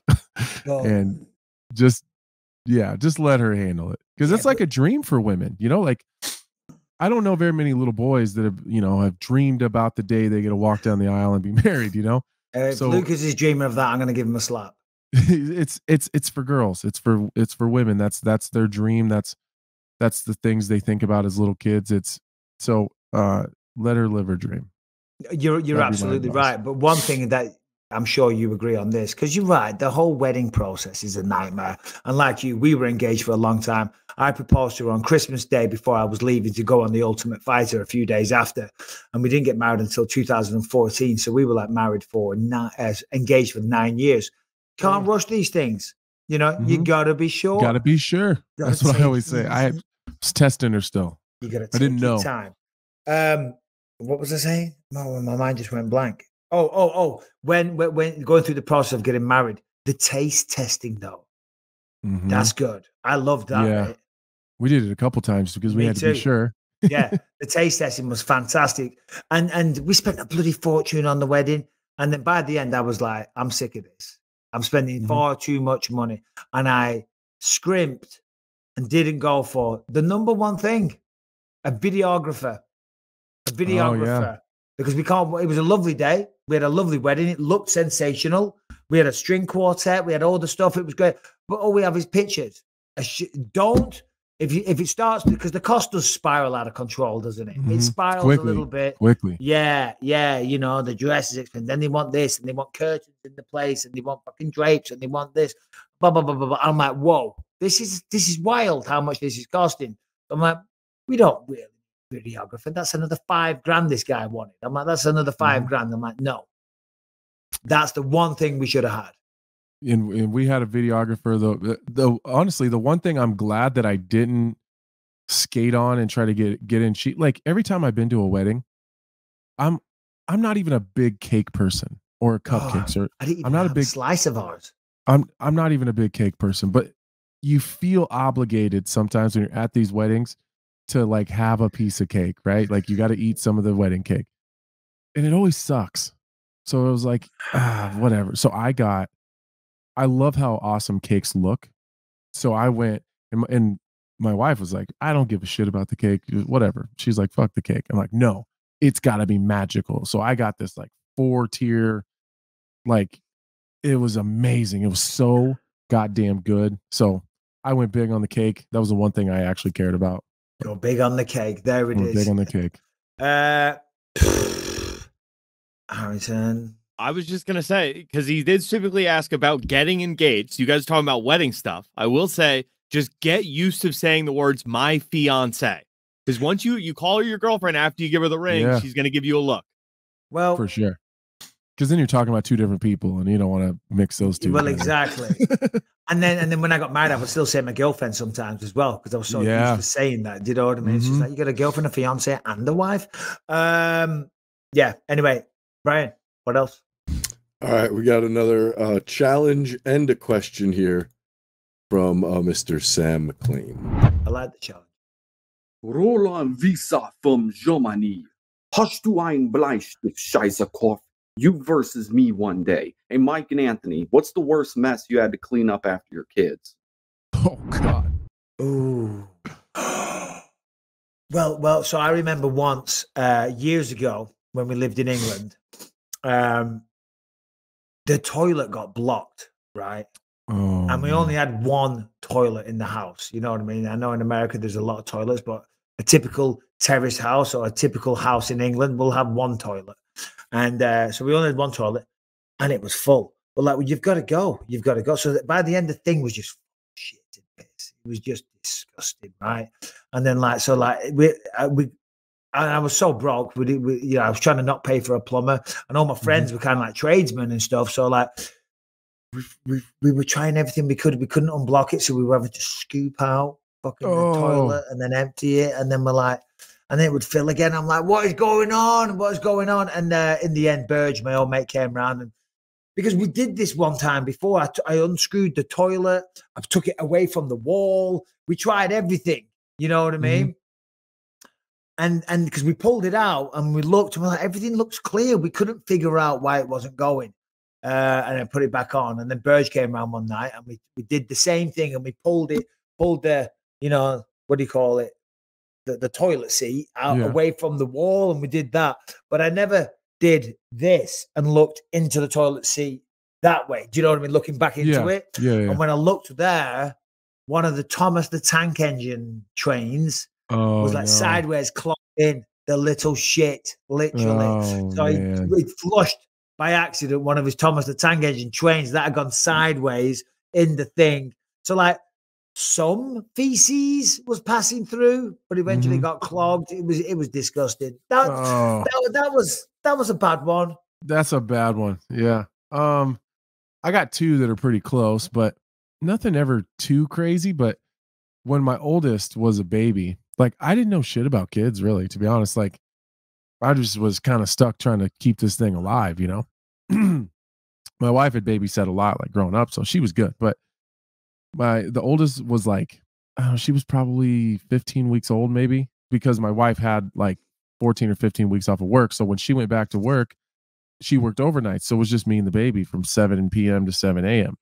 So I would bathe her at night and then put her in bed. And I'm like on the phone, like talking to my mom or talking to somebody, and I'm bathing this, this baby. And so I'm not real good at it yet because, I've only been a dad for like 15 weeks. And she just starts explosively shitting in the bathtub. And so I don't know what to do. Like I just pick her up and she's just still shitting into the tub, but she's a baby, like an infant. She can't sit up. So I can't just sit her on the floor because she won't sit up, but she's still shit. So I'm like, I got one hand trying to hold her in the sink and trying to unplug the bathtub so it'll drain, but there's shit in it. So it was a mess. And lots of times my kids have run to me. They will run by a bathroom, directly by a bathroom, to come tell me that they need to throw up, and it always ends up in your fucking lap every time.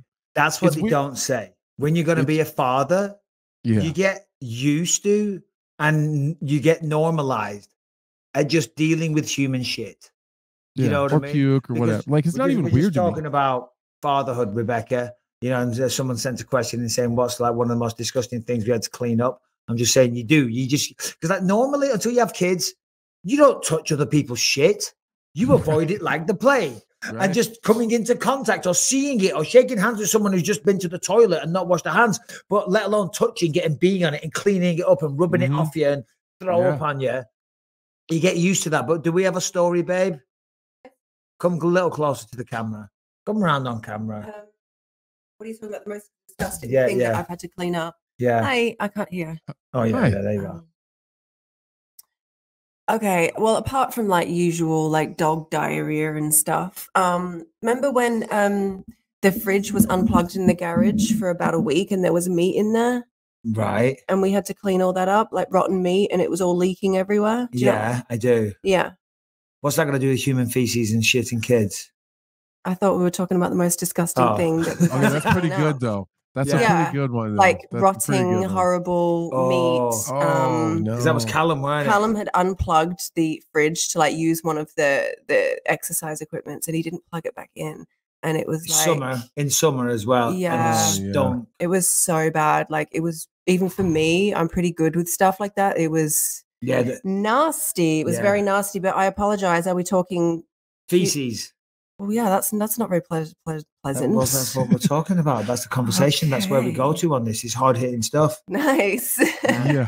All right. I think everyone gets shit on by their kids, right? Exactly. Vomit, poop, snot. Rebecca, have my back on the American Christmas card versus the British Christmas card. I'm sorry, guys, Americans. I don't get it. Don't get it. Well, first of all, that's a whole thing. Having to go to like do a photo shoot and stuff. No one's got time for that. And then, like, what am I meant to do with it? I think you're meant to put it on the fridge. Yeah, but my fridge it's not magnetized.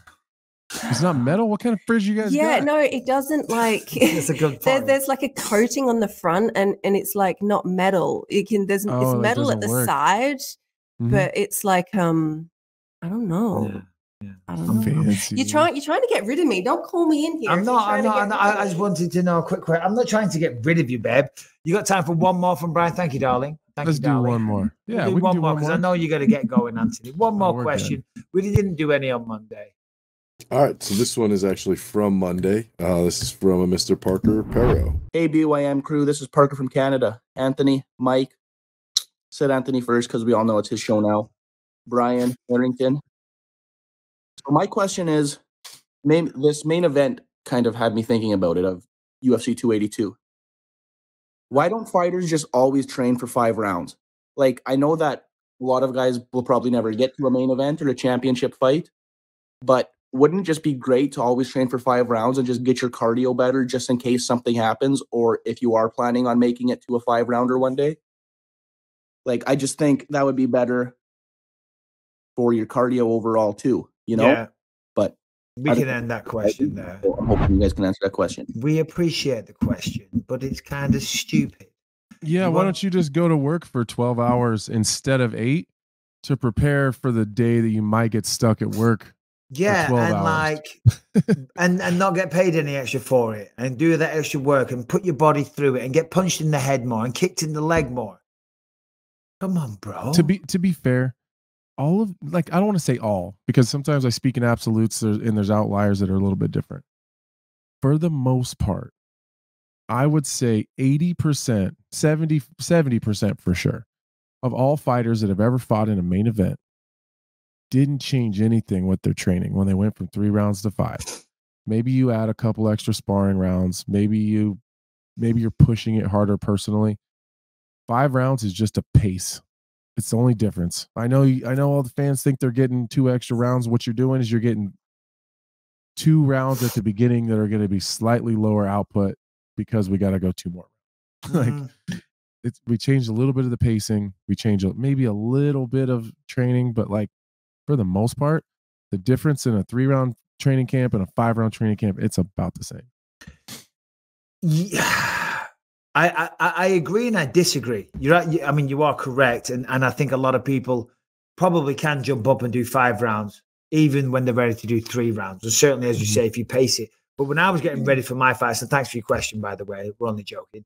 When I was sparring in between fights, so let's say I used to go to Rain Training Center in Munoz's gym, you might have 6 or 7 rounds. Do you know what I mean? You've gone from this partner to that partner.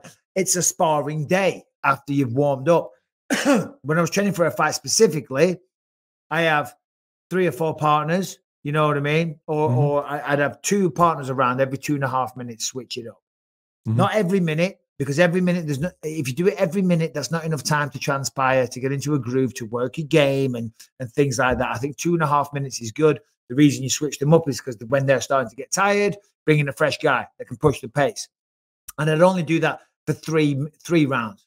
3 rounds like that. And if it was obviously a main event or a title fight, do that for 5 rounds. So that is a difference. Yeah, I just don't think it's as big of a difference. I think what a lot of fans and people that aren't in the sport think is that there's this huge drastic change of a training camp. Like, oh, well, he's got to go 8 days a week and 97 times a day versus whatever the hell he's doing now. It's a very small change. You're still pushing yourself to the absolute limit because you want to be able to output as much as possible over those 15 minutes. So if by having the ability to go to that extreme output for 15 minutes, if you are that kind of guy and you do that, you've still got the ability to push at a high pace for 25 minutes, but just not quite as much. But I used to try and be in the shape where I could redline it for 25 minutes. Right. And every time. That's always the goal. I think that's the real big difference is there are small tweaks and most of it is in the sparring rounds. The problem is, we already push ourselves to the absolute, like if we're talking strength and conditioning sessions, when I'm in camp, I couldn't go any harder. I'm a dead body when I'm done. So like, I don't know what I understand that the people on the outside are like, well, he's got to push his strength and conditioning harder. I can't fucking go any harder. Like it's, I'm hitting 190 beats a minute and I'm staying there as long as possible. Like, to the point where like they'll back me off and say, hey, back off a little bit. You're gonna have a fucking heart attack. Like, I can't go any harder. So it's that part of it's a pacing thing. So you're gonna have to tone the pace down just a tiny bit. and then stretch out the length of it, or you change a couple sparring rounds, but it doesn't look drastically different.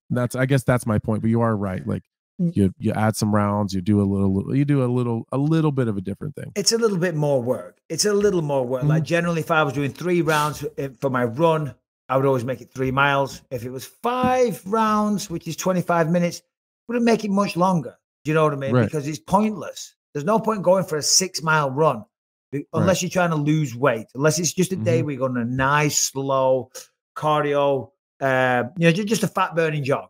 You know, that's one thing. You do that for a long time, great. But if you're trying to get cardio out of it, I used to run as fast as I fucking could. There's no point doing it for longer than 25 minutes. But if I was doing 3 rounds, I would still do around fucking 25 minutes. You know what I mean? Right. Because that's just what my circuit took me. And 15 minutes feels like not really.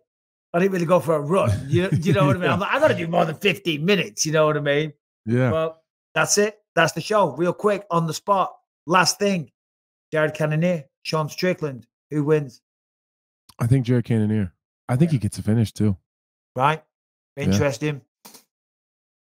I'm going to go with that as well. I think he has more ways to win.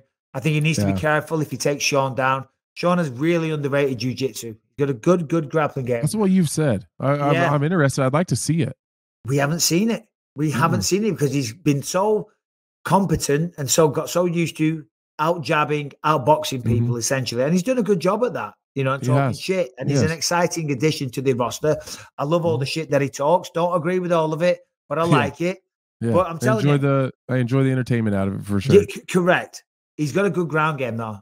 I'll never forget this. First day I sparred him, I went up to Lorenz Larkin's gym, Millennium MMA, in the Inland Empire, California. And I'm in there, and I'd never met Sean before in my life. Straight away, the cockiest motherfucker you've ever met in your life. And we spar, and like whenever I used to spar with him, he was just on the back foot all the time. You could never find him. He was always just backing up the whole time. And when we finished the round, he goes, "Surprised you, huh? Pretty good." And I didn't want to be a dick. And we're like, "Bro, you were running away the whole time." But he goes, "And you know what's crazy? I'm an even better grappler than what I am standing up." And I'm like, "Oh, you really? Okay." Okay. Who the fuck is this guy? Get the fuck out of here. Holy shit. I just thought of something. Last thing, I'll get out of here. Do you know that we've trained together? Do you remember this? No. Yeah. Bullshit. Yeah. Bullshit. When? I think it was in Huntington. It would have been 2000. I was getting ready to fight Lumumba Sayers. So maybe 2012, 2013, maybe. Yeah, I was training in Huntington then. It would have been 2012. Yeah, 2012. I think it was in Huntington. Was it maybe at Tiki's gym? Oh, it would have been Tiki's gym. Yeah. Okay, so really, I was at a training session that you were at Rain too, like the day before, 2 days before that. So I was staying with Jake Ellenberger, right?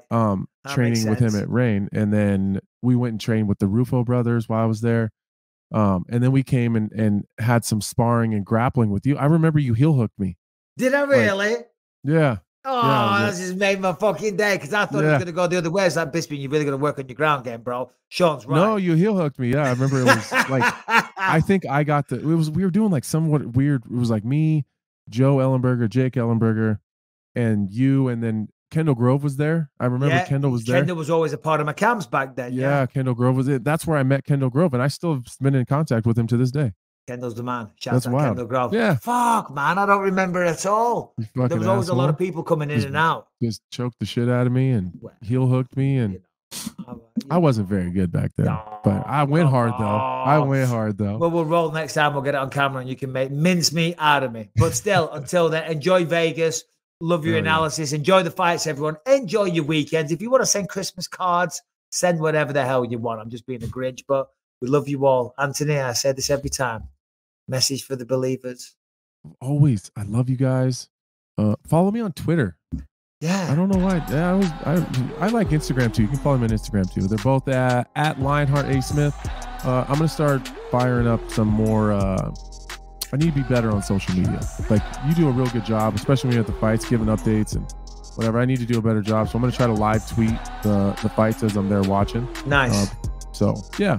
check it out. I'm gonna try to do a better job on social media. Give the man a follow at Lionheart Smith. Guys, take care. Bye bye.